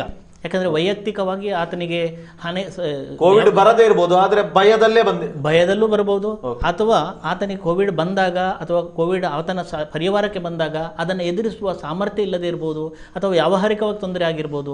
ಹೀಗೆ ಹಲವು ಕಾರಣಗಳಿಂದ ಆತನಲ್ಲಿ ಆತಂಕ, ಖಿನ್ನತೆ ಬರುತ್ತೆ ಅಂತ ಹೇಳಿ ಪ್ರಾರಂಭದಲ್ಲಿ ತಮಗೆ ಹೇಳಿದೆ. ಆದರೆ ಅಂಕಿಅಂಶಗಳಲ್ಲಿ ಕೂಡ ಇದು ದೃಢೀಕರಿಸಲ್ಪಡುತ್ತಾ ಅಂತ ಹೇಳೋದನ್ನು ನಾವು ಯೋಚನೆ ಮಾಡಿದರೆ, ಯುರೋಪ್ ಮತ್ತು USA ನಲ್ಲಿ 4 ವಿಧದ ಮಾನಸಿಕ ಅನಾರೋಗ್ಯತೆಗಳು ಇದರಲ್ಲಿ ಬರುತ್ತೆ ಅಂತ ಹೇಳೋದನ್ನು ಅವರು ದೃಢೀಕರಿಸಿದ್ದಾರೆ. ಒಂದು ಆತಂಕದ ಕಾಯಿಲೆ ಅಂದರೆ ಆಂಗ್ಸೈಟಿ ಡಿಸಾರ್ಡರ್, ಇನ್ನೊಂದು ಡಿಪ್ರೆಸಿವ್ ಡಿಸಾರ್ಡರ್ ಅಂದರೆ ಖಿನ್ನತೆ ಕಾಯಿಲೆ, ಇನ್ನೊಂದು ಸಬ್ಸ್ಟೆನ್ಸ್ ಅಬ್ಯೂಸ್ ಅಂತ ಹೇಳ್ತಕ್ಕಂಥದ್ದು ಅಂದರೆ ಮಾದಕ ವಸ್ತುಗಳನ್ನು ಜಾಸ್ತಿ ತೆಗೆದುಕೊಂಡು ಅದಕ್ಕೆ ಬಲಿಯಾಗುವಂಥದ್ದು, ಈ ವಿಷಯ ಇರ್ಬೋದು. ಇನ್ನೊಂದು, ಈ ಎಲ್ಲ ಸಮಸ್ಯೆಗಳಿಂದ ಈ ಮಾನಸಿಕವಾಗಿ ಬಳಲ್ತಾ ಇರತಕ್ಕಂಥ ಈ ವ್ಯಕ್ತಿಗಳಲ್ಲಿ ಆತ್ಮಹತ್ಯೆಯ ಒಂದು ಆಲೋಚನೆಗಳು ಕೂಡ ಜಾಸ್ತಿ ಆಗೋದನ್ನು ಕಂಡಿದೆ. ಎಲ್ಲಿವರೆಗೆ ಅಂತ ಹೇಳಿದರೆ, ಸಾಮಾನ್ಯ ವ್ಯಕ್ತಿಗಳಲ್ಲಿ ಮಾನಸಿಕ ಕಾಯಿಲೆಗಳು 10 ಜನರಲ್ಲಿ ಒಬ್ಬರಿಗೆ ಬರುತ್ತೆ ಅಂತ ಹೇಳತಕ್ಕಂಥದ್ದು ಸಮಾಜದಲ್ಲಿ ಒಂದು ಗೊತ್ತಿರತಕ್ಕಂಥ ಒಂದು ವಿಷಯ, ಮಾನಸಿಕ ಅನಾರೋಗ್ಯ ಒಂದು ವಿಷಯ. ಆದರೆ ಕೋವಿಡ್ ಎಲ್ಲಿ ಪ್ಯಾಂಡಮಿಕ್ ಬಂದ ಮೇಲೆ ಈ ಕಳೆದ 1 ವರ್ಷದಲ್ಲಿ 10ರಲ್ಲಿ 2 ಜನಕ್ಕೆ ಆತಂಕದ ಕಾಯಿಲೆ ಇರ್ಬೋದು, ಖಿನ್ನತೆ ಕಾಯಿಲೆ ಇರ್ಬೋದು, ಅಥವಾ ಸುಸೈಡಲ್ ಆಲೋಚನೆಗಳಿರ್ಬೋದು, ಅಥವಾ ಸಬ್ಸ್ಟೆನ್ಸ್ ಅಬ್ಯೂಸ್ ಅಂತ ಏನು ಕರಿತೀವಿ, ಮಾನಸಿಕವಾಗಿ ಈ ಒಂದು ಮಾದಕ ವಸ್ತುಗಳಿಗೆ ಬಲಿಯಾಗತಕ್ಕಂಥದ್ದು, ಈ ಎಲ್ಲ ವಿಷಯಗಳು ಕೂಡ ದುಪ್ಪಟ್ಟಾಗಿರೋದನ್ನು ಅಂಕಿಅಂಶಗಳು ದೃಢೀಕರಿಸಲ್ಪಟ್ಟಿದೆ. ಹಾಗಾಗಿ ನಾನು ಏನು ಹೇಳಲಿಕ್ಕೆ ಇಷ್ಟಪಡ್ತೇನೆ ಅಂತ ಹೇಳಿದರೆ, ದಯವಿಟ್ಟು ನಿಮ್ಮಲ್ಲಿ ಅಥವಾ ನಿಮ್ಮ ಬಂಧುಗಳಲ್ಲಿ ಮಾನಸಿಕವಾದ ಏನಾದರೂ ಏರುಪೇರುಗಳು ಕೋವಿಡ್ನಿಂದ ಆಗ್ತಾ ಇದೆಯಾ ಅಂತ ಹೇಳ್ತಕ್ಕಂಥದ್ದು ಗಮನಿಸಬೇಕು. ಕಾರಣ ಏನಂದರೆ 20% ಜನಗಳಲ್ಲಿ, ದೊಡ್ಡ ಸಂಖ್ಯೆ ಇದು, 20% ಜನಗಳಲ್ಲಿ ಮಾನಸಿಕ ಏರುಪೇರುಗಳು ಕೋವಿಡ್ನಿಂದಾಗಿ ಅಥವಾ ಕೋವಿಡಿನ ಇಂಡೈರೆಕ್ಟ್ ಕಾರಣಗಳಿಂದ ಮಾನಸಿಕ ಏರುಪೇರುಗಳು ಕಾಯಿಲೆಯ ರೂಪದಲ್ಲಿ, ಖಿನ್ನತೆ ಇರ್ಬೋದು, ಆತಂಕ ಇರ್ಬೋದು, ಮಾದಕ ವ್ಯಸನಿಗಳಾಗಿರ್ಬೋದು, ಅಥವಾ ಈ ಎಲ್ಲ ವಿಷಯಗಳಿಂದ ಆತ್ಮಹತ್ಯೆ ಒಳಗಾಗೋದಿರ್ಬೋದು. ಸೊ ಇವೆಲ್ಲವುಗಳು ಕೂಡ ಬರುವ ಚಾನ್ಸಸ್ಗಳು ಇದೆ ಅಂತ ಹೇಳಲಿಕ್ಕೆ ನಾನು ಇಷ್ಟಪಡ್ತೇನೆ. ಈಗ ಡಾಕ್ಟ್ರೇ, ಈಗ ಕೋವಿಡ್ನ ಪರಿಣಾಮಗಳನ್ನು ಬೇರೆ ಬೇರೆ ರೀತಿಯಲ್ಲಿ ಇವತ್ತು ನೋಡ್ತಾ ಹೋದಾಗ, ಕೋವಿಡ್ ಬಂದ ನಂತರ ಒಬ್ಬ ವ್ಯಕ್ತಿಗೆ ಮತ್ತೆ ಪುನಃ 2ನೇ ಬಾರಿ ಕೋವಿಡ್ ಬರ್ತದಾ, ಅಥವಾ ಆತನಿಗೆ ಮತ್ತೆ ಪುನಃ ಕೋವಿಡ್ ಅಟ್ಯಾಕ್ ಆಗುವಂಥ ಸಾಧ್ಯತೆಗಳಿದೆಯಾ ಅಂತ? ಖಂಡಿತ ಇದೆ. ಈಗ ನಿಮಗೆ ಎಲ್ಲರಿಗೂ ಗೊತ್ತಿರೋ ಹಾಗೆ ನಮ್ಮ ರಾಜ್ಯದ ಮುಖ್ಯಮಂತ್ರಿಯವರಿಗೆ 2ನೇ ಬಾರಿ ಕೋವಿಡ್ ಅಟ್ಯಾಕ್ ಆಗಿದೆ. ಇದು 2ನೇ ಬಾರಿ ಅಟ್ಯಾಕ್ ಆದಾಗ ಅದು ತೀವ್ರ ಸ್ವರೂಪಕ್ಕೆ ಏನಾದರೂ ಹೋಗ್ಬೋದಾ ಅಥವಾ ಕಡಿಮೆ ಆಗ್ಬೋದಾ? ಇದನ್ನು ಜನರಲೈಸ್ ಮಾಡಲಿಕ್ಕೆ ಸಾಧ್ಯ ಇಲ್ಲ. ಅದು ಆ ವ್ಯಕ್ತಿಯ ರೋಗ ನಿರೋಧಕ ಶಕ್ತಿಯ ಮೇಲೆ ಈ ಒಂದು ನಿಮ್ಮ ಪ್ರಶ್ನೆಯ ಉತ್ತರ ಅವಲಂಬಿತ ಆಗಿರುತ್ತೆ. ಅಂದರೆ ವ್ಯಕ್ತಿಯಲ್ಲಿ ರೋಗ ನಿರೋಧಕ ಶಕ್ತಿ ಜಾಸ್ತಿ ಆಗಿದ್ದಲ್ಲಿ, ಆತನ ರೋಗ ನಿರೋಧಕ ಶಕ್ತಿ ಜಾಸ್ತಿ ಇದ್ದಲ್ಲಿ, ಮೊದಲ ಬಾರಿ ಕೋವಿಡ್ ಬಂದಾಗ ಏನಾಗುತ್ತೆ, ರೋಗ ನಿರೋಧಕ ಆ್ಯಂಟಿಬಾಡಿಗಳು ಶರೀರದಲ್ಲಿ ಉಂಟಾಗಿರುತ್ತೆ. ಸೊ ಹಾಗಾಗಿ 2ನೇ ಬಾರಿ ಆತನಿಗೆ ಅಟ್ಯಾಕ್ ಆದಾಗ ಆತನಿಗೆ ಅದನ್ನು ಎದುರಿಸಕ್ಕಂತಹ ಸಾಮಾನ್ಯವಾಗಿ ಅದನ್ನು ಎದುರಿಸತಕ್ಕಂತಹ ಒಂದು ಶಕ್ತಿ ಇರುತ್ತೆ. ಇದು ಯಾವುದು ಒಂದು ಹೊರಗಿನ ವೈರಾಣು ನನ್ನ ಶರೀರಕ್ಕೆ ಬಂದಿದೆ, ಅದನ್ನು ನಾನು ಹೇಗೆ ತಡಿಬೇಕು ಅಂತ ಬಾಡಿ ಶರೀರದ ಏನು ರೋಗ ನಿರೋಧಕ ಶಕ್ತಿ ಕಲ್ತಿರುತ್ತೆ. ಸೊ ಹಾಗಾಗಿ ಅದನ್ನು ಎದುರಿಸಲಿಕ್ಕೆ ಹೆಚ್ಚು ಅನುಕೂಲ ಆಗುತ್ತೆ ಮತ್ತು ಅದರಿಂದಾಗಿ ರೋಗದ ಪ್ರಮಾಣ ಕೂಡ ಕಡಿಮೆ ಆಗುತ್ತೆ. ಆದರೆ ಕೆಲವೊಂದು ಸಂದರ್ಭದಲ್ಲಿ ಸೆಕೆಂಡ್ ಅಟ್ಯಾಕ್ ಆದಾಗ ಸೈಟೋಕೈನ್ ಸ್ಟಾರ್ಮ್ ಅಂತ ನಾನೇನು ಕರಿತಿದ್ದೀವಿ, ಅಂದರೆ ರೋಗ ನಿರೋಧಕ ಶಕ್ತಿ ಅತಿಯಾಗಿ ಆ್ಯಕ್ಷನ್ಗೊಳಗಾದರೆ ಆತನಲ್ಲಿ ಈ ಕೋವಿಡ್ ಇಂದ ಬರ್ತಕ್ಕಂತಹ ಏನು ಕಾಯಿಲೆಯ ಒಂದು ಸ್ವರೂಪ ಪ್ರಮಾಣ ಅದು ಜಾಸ್ತಿ ಆಗ್ಬೋದು. ಆದರೆ ಅಂಕಿಅಂಶಗಳ ನೋಡೋದಾದರೆ ನೀವು ಎರಡನೇ ಬಾರಿ ಕೋವಿಡ್ ಅಟ್ಯಾಕ್ ಆದರೆ ಜನರಲ್ ಆಗಿ ಹೇಳೋದಿದ್ದರೆ ಅದು ತೀವ್ರ ಸ್ವರೂಪದಲ್ಲಿ ಇರೋದಿಲ್ಲ. ಯಾಕೆಂದರೆ ನಾರ್ಮಲಿ ಆತನಲ್ಲಿ ಆ್ಯಂಟಿಬಯೋಟಿಕ್ಗಳು ಇನ್ನೇಟ್ ಇಮ್ಯುನಿಟಿ ಅಂತ ಏನು ಕರಿತೀವಿ ಅದು ಆ್ಯಕ್ಟ್ ಆಗಿರುತ್ತೆ ಮತ್ತು ಅದನ್ನು ತಡಿಲಿಕ್ಕೆ ಶರೀರ ಹೆಚ್ಚು ಪ್ರಬಲವಾಗಿರುತ್ತೆ. ಹಾಗಾಗಿ ಎರಡನೇ ಬಾರಿ ನಮಗೆ ಕೋವಿಡ್ ಬಂತು ಹೇಳೋದ್ರ ಬಗ್ಗೆ ನಾವು ಆತಂಕಕ್ಕೊಳಗಾಗೋದು ಬೇಡ. ಇನ್ನೂ ಒಂದು ವಿಷಯ ಅಂತ ಇದ್ರೆ ಹೇಳಿದರೆ 2 ಕೋವಿಡ್ ವ್ಯಾಕ್ಸಿನ್ಗಳನ್ನು ನಾವು ತಗೊಂಡಿರ್ತೀವಿ. ನಿಮಗೆ ಕೋವಿಡ್ 2 ವ್ಯಾಕ್ಸಿನ್ಗಳನ್ನು ತೆಗೆದುಕೊಂಡು ಕೂಡ ನಿಮ್ಗೆ ಕೋವಿಡ್ ಬರುವ ಚಾನ್ಸಸ್ ಇದೆಯಾ ಅಂತ ಹೇಳ್ತಕ್ಕಂಥ ವಿಷಯ. ಅದು ಈಗಾಗಲೇ ನಾವು ನಿಮ್ಮ ಹಿಂದಿನ ಪ್ರಶ್ನೆಯಲ್ಲಿ ನಾನು ಉತ್ತರಿಸಿದೆ. ಅದಕ್ಕೆ ಬರುವ ಚಾನ್ಸಸ್ ಇದೆ. ಸೊ ಆದರೆ ಆ ಬರುವ ಪ್ರಮಾಣ ಕಡಿಮೆ ಆಗುತ್ತೆ. ಈಗ ಅದೇ ವ್ಯಾಕ್ಸಿನ್ಗೆ ಬಂದ ಕಾರಣ ನಾನು ಕೇಳುವಂಥದ್ದು, ಈಗ ಕೋವಿಡ್ ವ್ಯಾಕ್ಸಿನ್ ತಕೊಂಡವರಿಗೆ ಫೀವರ್ ಕಾಣಿಸುವಂಥದ್ದು, ತಕೊಂಡ ತಕ್ಷಣ ಅವರಿಗೆ ಏನು ಅಷ್ಟು ಸುದೃಢತೆ ದೇಹದಲ್ಲಿ ಇಲ್ಲದೆ ಇರುವಂಥದ್ದು ಕಾಣಿಸಿಕೊಳ್ತಾ ಇದೆ ಅನ್ನುವಂಥದ್ದು ಬಹಳ ದೊಡ್ಡ ರೀತಿಯಾದಂಥ ಅದು ಒಳ್ಳೆ ಲಕ್ಷಣ. ಅದು ನೋಡಿ, ನಮಗೆ ಯಾವುದೇ ಒಂದು ಲಸಿಕೆಯನ್ನು ತೆಗೆದುಕೊಂಡಾಗ ನಮ್ಗೆ ಯಾಕೆ ಜ್ವರ ಬರುತ್ತೆ, ನಮ್ಗೆ ಯಾಕೆ ಸುಸ್ತಾಗುತ್ತೆ ಅಂದರೆ ನಿಮ್ಮ ಶರೀರ ಗಮನಿಸ್ತದನ್ನು. ಹೊರಗಿಂದ ನೀವು ಏನು ಕೋವಿಶೀಲ್ಡ್ ಅಥವಾ ಕೋವ್ಯಾಕ್ಸಿನ್ ಅಂತ ಹೇಳ್ತಕ್ಕಂಥ ಲಸಿಕೆಯನ್ನು ನೀವು ತಗೊಳ್ಕೊಂಡ್ರಿ, ಅದರಲ್ಲಿ ವೈರಾಣು ಕಣಗಳಿದೆ. ವೈರಾಣು ಕಣಗಳಂದರೆ ಅದು ಏನು ರೋಗ ಉಂಟು ಮಾಡ್ತಕ್ಕಂಥ ವೈರಾಣು ಕಣಗಳಲ್ಲ. ಗಮನಿಸಿ, ಈ ವೈರಾಣು ಕಣಗಳು ಇನ್ಆಕ್ಟಿವ್ ಕಣಗಳು. ಈ ಇನ್ಆಕ್ಟಿವ್ ಕಣಗಳು ಶರೀರಕ್ಕೆ ಎಂಟರ್ ಆದಾಗ ಶರೀರ ಏನು ಮಾಡುತ್ತೆ, ಶರೀರದ ರೋಗ ನಿರೋಧಕ ಶಕ್ತಿ ಅದನ್ನು ಗುರುತಿಸುತ್ತೆ ಮತ್ತು ತನ್ನಲ್ಲಿ ಅದು ಆ ರೋಗ ನಿರೋಧಕ ಶಕ್ತಿಯನ್ನು ಉಂಟು ಮಾಡ್ತಕ್ಕಂಥ ಬಾಡಿಯನ್ನು ಉತ್ಪತ್ತಿ ಮಾಡುತ್ತೆ. ಈ ಆ್ಯಂಟಿಬಾಡಿಯನ್ನು ಉತ್ಪತ್ತಿ ಮಾಡಿ ಆ ಹೊರಗಿಂದ ಬಂದಂತಹ ಲಸಿಕೆಯಿಂದ ಬಂದಂತಹ ವೈರಾಣು ಕಣಗಳ ಮೇಲೆ ಅಟ್ಯಾಕ್ ಮಾಡುತ್ತೆ. ಆ ಅಟ್ಯಾಕ್ ಮಾಡತಕ್ಕಂತಹ ಆ ಒಂದು ಪ್ರಕ್ರಿಯೆಯಲ್ಲಿ ಏನಾಗುತ್ತೆ, ವ್ಯಕ್ತಿಗೆ ಸುಸ್ತಾಗತಕ್ಕಂಥದ್ದು ಮತ್ತು ಜ್ವರ ಬಂದಾಗ ಆಗತಕ್ಕಂಥದ್ದು, ಒಂದು ಉತ್ಸಾಹ ಇರತಕ್ಕಂಥದ್ದು, ಇದು 1-2 ದಿನಗಳ ಮಟ್ಟಿಗೆ ಕಾಣಿಸ್ಬೋದು. ಇದು ಬಂದರೆ ಆತನ ಶರೀರದಲ್ಲಿ ರೋಗ ನಿರೋಧಕ ಶಕ್ತಿ ಉತ್ಪತ್ತಿ ಆಗ್ತದೆ ಅಂತ ಹೇಳ್ತಕ್ಕಂಥ ಒಂದು ಸೂಚನೆ. ಹಾಗಾಗಿ ನಾನು ಅದನ್ನು ಸ್ವಾಗತಾರ್ಹ ಅಂತ ಹೇಳಿದೆ. ಅದಕ್ಕೆ ಯಾರು ಪಾಸಿಟಿವ್ ಸೈನ್. ನಿಮಗೆ ವೈರಾಣು ಕಣಗಳ ಲಸಿಕೆ ಮೂಲಕ ಕೊಟ್ಟಾಗ ನಿಮ್ಗೆ ಜ್ವರ ಬಂದರೆ ನೀವು ಗಾಬರಿ ಆಗಬೇಡಿ, ನನ್ನ ಶರೀರದಲ್ಲಿ ರೋಗ ನಿರೋಧಕ ಶಕ್ತಿ ಆ್ಯಕ್ಟ್ ಆಗ್ತಾ ಇದೆ, ಅದು ಬೆಳೀತಾ ಇದೆ ಅಂತ ಹೇಳ್ತಕ್ಕಂಥ ಸೂಚನೆ. ಅದನ್ನು ಸ್ವಾಗತಿಸಿ ಮತ್ತು 1-2 ದಿವಸಗಳಲ್ಲಿ ಎಲ್ಲಾದರೂ ನಿಮಗೆ ಅತಿಯಾಗಿ ಜ್ವರ ಬಂದರೆ ನೀವು ಪ್ಯಾರಾಸಿಟಮಾಲ್ ತಗೊಳ್ಳಿ, ರೆಸ್ಟ್ ತಗೊಳ್ಳಿ, ನಿಮಗೆ ಅದು ಕಡಿಮೆ ಆಗುತ್ತೆ. ಅದರ ಬಗ್ಗೆ ಯಾವುದೇ ರೀತಿಯ ಚಿಂತನೆಗಳನ್ನು ಅಥವಾ ಚಿಂತೆಗೊಳಗಾಗುವುದು ಅವಶ್ಯಕತೆ ಇಲ್ಲ. ಎಸ್ ಡಾಕ್ಟ್ರೇ, ಈಗ ಕೋವಿಡ್ ಪ್ಯಾಂಡಮಿಕ್ ಬಂದ ನಂತರ ಈಗ ಬೇರೆ ಬೇರೆ ಲಾಕ್ಡೌನಿಂದಾಗಿರ್ಬೋದು, ಬೇರೆ ಬೇರೆ ಇದರಿಂದಾಗಿ ಆರ್ಥಿಕ ಪರಿಸ್ಥಿತಿ ಅತ್ಯಂತ ಏರುಪೇರಾಗಿರುವಂಥದ್ದು ಇಡೀ ಜಗತ್ತಿನಲ್ಲಿ, ವಿಶೇಷವಾಗಿ ಭಾರತದಲ್ಲಿ ನಮ್ಮ ಸುತ್ತಮುತ್ತ ದಕ್ಷಿಣ ಕನ್ನಡ ಜಿಲ್ಲೆಯನ್ನು ನೋಡ್ತಾ ಇದ್ರು ಕೂಡ ಇಲ್ಲಿ ಅದೇನು ಭಿನ್ನ ಆಗಿಲ್ಲ. ಆರ್ಥಿಕ ಪರಿಸ್ಥಿತಿ ವ್ಯತಿರಿಕ್ತ ಆಗಿರುವಂಥದ್ದು. ಇದರಿಂದಾಗಿ ಮಾನಸಿಕ ಖಿನ್ನತೆಗೊಳಗಾಗಿ ಸುಸೈಡ್ ಮಾಡುವಂಥವರು ಅಥವಾ ಬೇರೆ ಬೇರೆ ಡಿಪ್ರೆಷನ್ಗೆ ಹೋಗುವಂಥದ್ದವ್ರನ್ನ ನಾವಿವತ್ತು ಕಾಣಬಹುದು. ಸೊ ಏನು ಸಜೆಷನನ್ನು ಜನರಿಗೆ ಕೊಡಲಿಕ್ಕೆ ಇಚ್ಛೆ ಪಡ್ತೀವಿ? ತಾವು ಹೇಳಿದಂತಹ ವಿಷಯ ಬಹಳ ಗಂಭೀರವಾದ ವಿಷಯ ಮತ್ತು ಸಮಾಜ ಅದನ್ನು ಗುರುತಿಸಬೇಕು. ಈ ವಿಷಯವನ್ನು ಯಾವುದೇ ಒಬ್ಬ ವ್ಯಕ್ತಿಗೆ ಕಷ್ಟ ಬಂದಾಗ ಆತನ ಮನಸ್ಸು ನೊಂದುಕೊಳ್ಳುತ್ತೆ, ಆತನ ಮನಸ್ಸು ಆತಂಕಗೊಳಗಾಗುತ್ತೆ ಮತ್ತು ಆತನ ಮನಸ್ಸು ಒಂದು ಕ್ಷಣ ವಿಚಲಿತ ಆಗುತ್ತೆ, ನಾನು ಏನು ಮಾಡ್ಬೋದು ಇಂಥ ಸಂದರ್ಭದಲ್ಲಿ ಅಂತ ಹೇಳಿ. ಸೊ ಹಾಗಾಗಿ ಈಗಾಗಲೇ ನೀವು ಹೇಳಿದ ಹಾಗೆ ಮತ್ತು ನಾನು ಅಂಕಿಅಂಶಗಳ ಆಧಾರದ ಮೂಲಕ ಹೇಳಿದ ಹಾಗೆ ಈ ಕೊರೋನಾ ಅಂತ ಹೇಳ್ತಕ್ಕಂಥದ್ದು ಮಾನಸಿಕ ಅನಾರೋಗ್ಯದ ಕಡೆಗೆ ಕೂಡ ಒಂದು ತನ್ನ ಪರಿಣಾಮವನ್ನು ಉಂಟು ಮಾಡುತ್ತೆ. ಮತ್ತು ಎಷ್ಟೋ ಸಂದರ್ಭಗಳಲ್ಲಿ ಸಾಮಾನ್ಯ ಜನರಲ್ಲಿ ಆತ್ಮಹತ್ಯೆಗಳು ನಡೀತಾ ಇದ್ದರೂ ಕೂಡ ಅದರ ದುಪ್ಪಟ್ಟು ಪ್ರಮಾಣದಲ್ಲಿ ಆತ್ಮಹತ್ಯೆಯವರೆಗೆ ಈ ಕಾಯಿಲೆಯಿಂದಾಗಿ ವ್ಯಕ್ತಿ ಬಳಲ್ತಾನೆ ಮತ್ತು ಖಿನ್ನತೆಗೊಳಗಾಗಿ ಆತ್ಮಹತ್ಯೆ ಪ್ರಯತ್ನಿಸ್ತಾನೆ ಅಂತ ಹೇಳ್ತಕ್ಕಂಥದ್ದು ನಾವು ಅಂಕಿಅಂಶದ ಮೂಲಕ ಕೂಡ ಕಂಡುಕೊಂಡಿದ್ದೇವೆ. ಸೊ ಎಷ್ಟೋ ಸಂದರ್ಭದಲ್ಲಿ ನಾವು ಗಮನಿಸಿದ್ದೇವೆ. ಬೀದರ್ನ ಅಥವಾ ಗುಲ್ಬರ್ಗಾದಲ್ಲಿ ಒಂದು ಕೇಸನ್ನು ನಾನು ಇತ್ತೀಚೆಗೆ ಓದಿದ್ದೆ. ನನಗೆ ಕೋವಿಡ್ ಬಂತಂತ ಹೇಳಿ ಆತ ಆತ್ಮಹತ್ಯೆ ಮಾಡಿಕೊಂಡ. ಸೊ ಇಂಥ ಸಂದರ್ಭದಲ್ಲಿ ಇದು ಯಾಕೆ ಆಯಿತು? ಮನುಷ್ಯ ತನಗೆ ಏನೋ ಒಂದು ಸಮಸ್ಯೆ ಉಂಟಾದಾಗ ಅದಕ್ಕೆ ಒಂದು ನೀ ಜರ್ಕ್ ರಿಯಾಕ್ಷನ್ ಅಂತ ಕೊಡ್ತಾನೆ.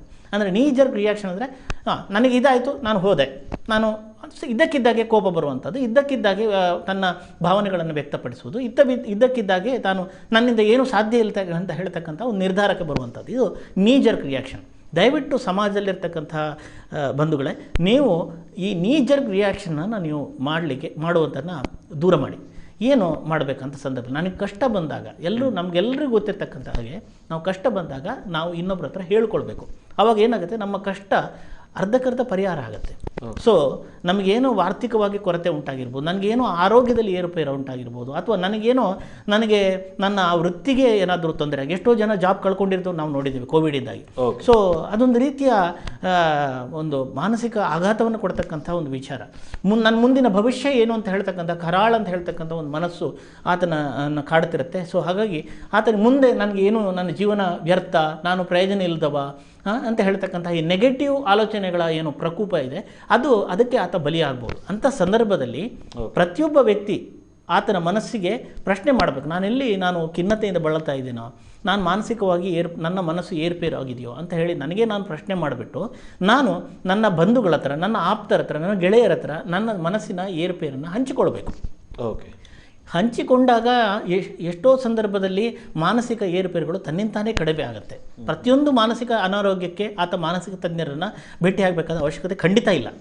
ಸೊ ಹಾಗಾಗಿ ನನಗೆ ಸಮಸ್ಯೆ ಬಂದಾಗ ನನ್ನ ತಂದೆ ತಾಯಿ, ನನ್ನ ಹೆಂಡತಿ, ನನ್ನ ಮಕ್ಕಳ ಹತ್ರ ನಾನು ಹಂಚ್ಕೋಬೇಕು. ಜೊತೆಗೆ ನನ್ನ ಫ್ರೆಂಡ್ಸು, ನನ್ನ ಆಪ್ತ ವಲಯ ಅಂತ ಇರುತ್ತೆ, ಅಲ್ಲಿ ನಾನು ನನ್ನ ಸಮಸ್ಯೆಗಳನ್ನು ಹಂಚ್ಕೋಬೇಕು. ಇದು ಪ್ರಥಮವಾಗಿ ಹೇಳ್ತಕ್ಕಂಥದ್ದು. ಎರಡನೇದು, ನಾನು ಪ್ರಾರಂಭದಲ್ಲಿ ಹೇಳಿದ ಹಾಗೆ ನಮ್ಮ ಆರೋಗ್ಯವನ್ನು ಸುಧಾರಿಸಲಿಕ್ಕೆ ನಾವು ಏನಾದರೂ ಮಾಡ್ಬೋದಾ? ಕೇವಲ ಮಾನಸಿಕ ಆರೋಗ್ಯ ಮಾತ್ರ ಅಲ್ಲ, ಶಾರೀರಿಕ ಆರೋಗ್ಯ ಕೂಡ ನಾವು ಅತ್ಯಂತ ಉತ್ತಮ ಮಟ್ಟದಲ್ಲಿ ಈ ಇಂದಿನ ಒಂದು ಪ್ಯಾಂಡಮಿಕ್ ಯುಗದಲ್ಲಿ ನಾವು ಮೇಂಟೈನ್ ಮಾಡಬೇಕು. ಇದಕ್ಕೆ ನಾನೇನು ಮಾಡ್ಬೋದು?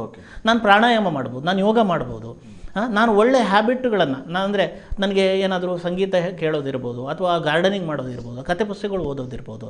ಪಾಸಿಟಿವ್ ಆಗಿ ನನ್ನ ಮನಸ್ಸನ್ನು ಒಂದು ಗಟ್ಟಿ ಮಾಡತಕ್ಕಂತಹ ವಿಚಾರಗಳು ನನ್ನಲ್ಲಿ ಏನಿದೆ ಅದರ ಕಡೆಗೆ ನನ್ನ ಗಮನ, ನನ್ನ ಮನಸ್ಸನ್ನು ಡೈವರ್ಟ್ ಮಾಡೋದು.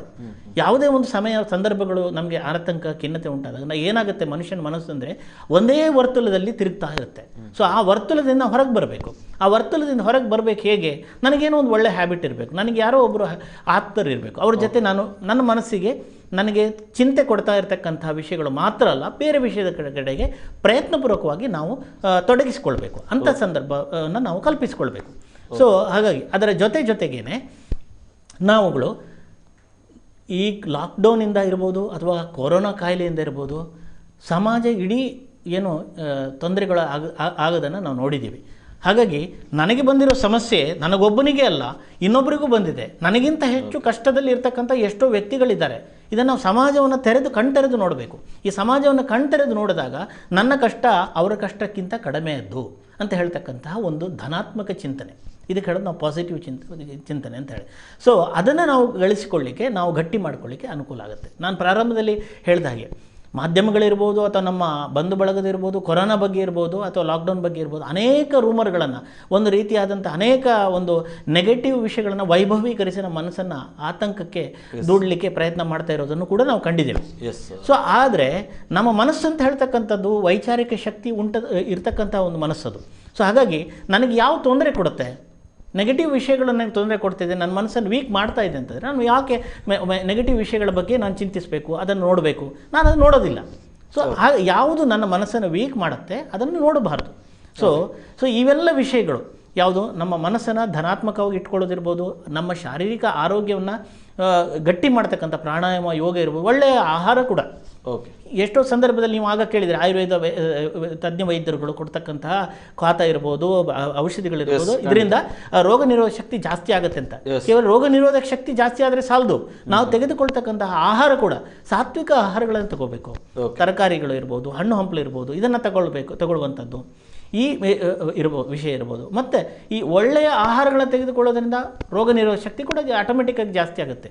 ಸೊ ಈ ವಿಷಯಗಳು ಕೂಡ ನಾವು ಚಿಂತಿಸಬೇಕು. ಮತ್ತು ನಮ್ಮ ಸರ್ಕಲಲ್ಲಿ ನಾವು ನಮ್ಮ ಹತ್ತಿರದಲ್ಲಿ ನಮಗಿರ್ತಕ್ಕಂಥ ವೈದ್ಯ ಮಿತ್ರರು ಇರ್ಬೋದು, ಅವರನ್ನು ನಾವು ಜೊತೆಯಾಗಿ ಅವರ ಜೊತೆ ಚರ್ಚಿಸ್ಬೋದು. ನಮ್ಗೆ ಏನಾದರೂ ಕಾಯಿಲೆ ಬಗ್ಗೆ ಇರ್ಬೋದು, ನಮಗೆ ಡೌಟ್ಗಳಿರ್ಬೋದು, ನಮ್ಮ ಮನಸ್ಸನ್ನು ನೆಗೆಟಿವ್ ಆಗಿ ತೆಗೆದುಕೊಂಡು ಹೋಗತಕ್ಕಂಥ ವಿಚಾರಗಳಿರ್ಬೋದು ಅಂತ ಬಂದಾಗ ನಾವು ಆ ವೈದ್ಯ ಮಿತ್ರರ ಹತ್ರ ಕೂಡ ನಾವು ಚರ್ಚಿಸಬೇಕು.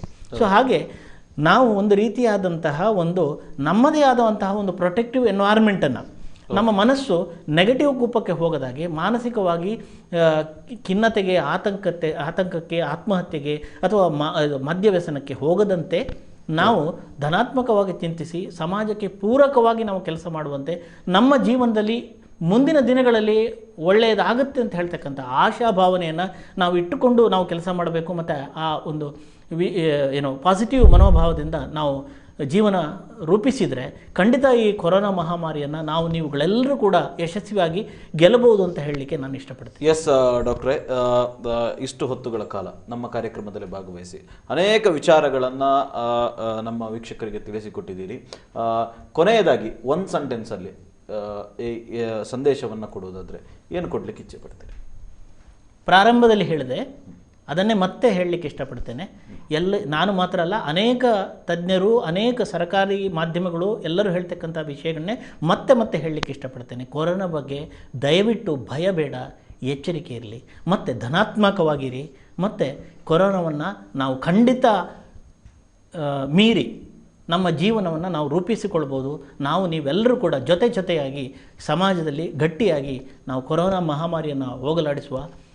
ಸರ್ಕಾರ ಹೇಳ್ತಿರ್ತಕ್ಕಂತಹ SMS ಸೋಷಿಯಲ್ ಡಿಸ್ಟೆನ್ಸಿಂಗ್, ಮಾಸ್ಕ್ ಧರಿಸುವಿಕೆ ಮತ್ತು ಸ್ಯಾನಿಟೈಸಿಂಗ್, ಇದನ್ನು ನೀವುಗಳೆಲ್ಲ ಮಾಡುತ್ತಾ ನಾವು ಕೊರೋನಾ ಮಹಾಮಾರಿಯನ್ನು ಹೋಗಲಾಡಿಸುವ. ಖಂಡಿತವಾಗಿ ನಾವು ಈ ವಿಷಯದಲ್ಲಿ ಜಯವನ್ನು ಸಾಧಿಸ್ತೇವೆ ಅಂತ ಹೇಳ್ತಕ್ಕಂಥದ್ದನ್ನು ನಿಮ್ಮ ಮುಂದೆ ಹೇಳಲಿಕ್ಕೆ ಇಷ್ಟಪಡ್ತೀನಿ. ಎಸ್ ಡಾಕ್ಟ್ರೆ, ನಿಮ್ಮ ಬಿಡುವಿಲ್ಲದ ಸಮಯದ ಮಧ್ಯೆ ನಮ್ಮ ಜೊತೆಗೆ ಇಷ್ಟು ಹೊತ್ತು ಸಮಯ ಕಳೆದದಕ್ಕಾಗಿ ನಿಮಗೆ ಕಹಳೆ ನ್ಯೂಸ್ ವತಿಯಿಂದ ಧನ್ಯವಾದಗಳು. ನಮಸ್ಕಾರ. ಎಸ್ ವೀಕ್ಷಕರೇ, ನೋಡಿದ್ರಲ್ಲ ಯಾವ ರೀತಿಯಾದಂಥ ಮಾಹಿತಿಗಳನ್ನು ಡಾಕ್ಟರ್ ಕೊಟ್ಟರು, ಯಾವ ರೀತಿಯಾಗಿ ಕೋವಿಡ್ನ ಬೇರೆ ಬೇರೆ ಸಂದರ್ಭಗಳಲ್ಲಿ ನಾವು ಎದುರಿಸ್ತಾ ಹೋಗಬೇಕು, ಯಾವ ರೀತಿಯಾಗಿ ನಮ್ಮ ಮಾನಸಿಕ ಸ್ಥಿತಿಯನ್ನು ನಾವು ಸಮತೋಲನದಲ್ಲಿ ಇಟ್ಟುಕೊಳ್ಬೇಕು, ಯಾವುದೇ ಕಷ್ಟಗಳು ಬಂದಾಗ, ಯಾವುದೇ ಸಮಸ್ಯೆಗಳು ಬಂದಾಗ ನಾವು ಯಾವ ರೀತಿಯಾಗಿ ಅದನ್ನು ಎದುರಿಸಬೇಕು ಅನ್ನುವಂಥ ಉಪಯುಕ್ತವಾದಂಥ ಮಾಹಿತಿ ಈ ಸಂಚಿಕೆಯಲ್ಲಿ ನಿಮಗೆ ಸಿಕ್ಕಿದೆ ಅಂತ ನಾನು ಭಾವಿಸ್ತೇನೆ. ಇನ್ನೂ ಒಂದಷ್ಟು ಜನ ಗಣ್ಯರು, ಒಂದಷ್ಟು ಜನ ವೈದ್ಯರು ಈ ಕಾರ್ಯಕ್ರಮದ ಮೂಲಕ ಮುಂದಿನ ದಿನಗಳಲ್ಲಿ ನಿಮ್ಮ ಮುಂದೆ ಬರುವವರಿದ್ದಾರೆ.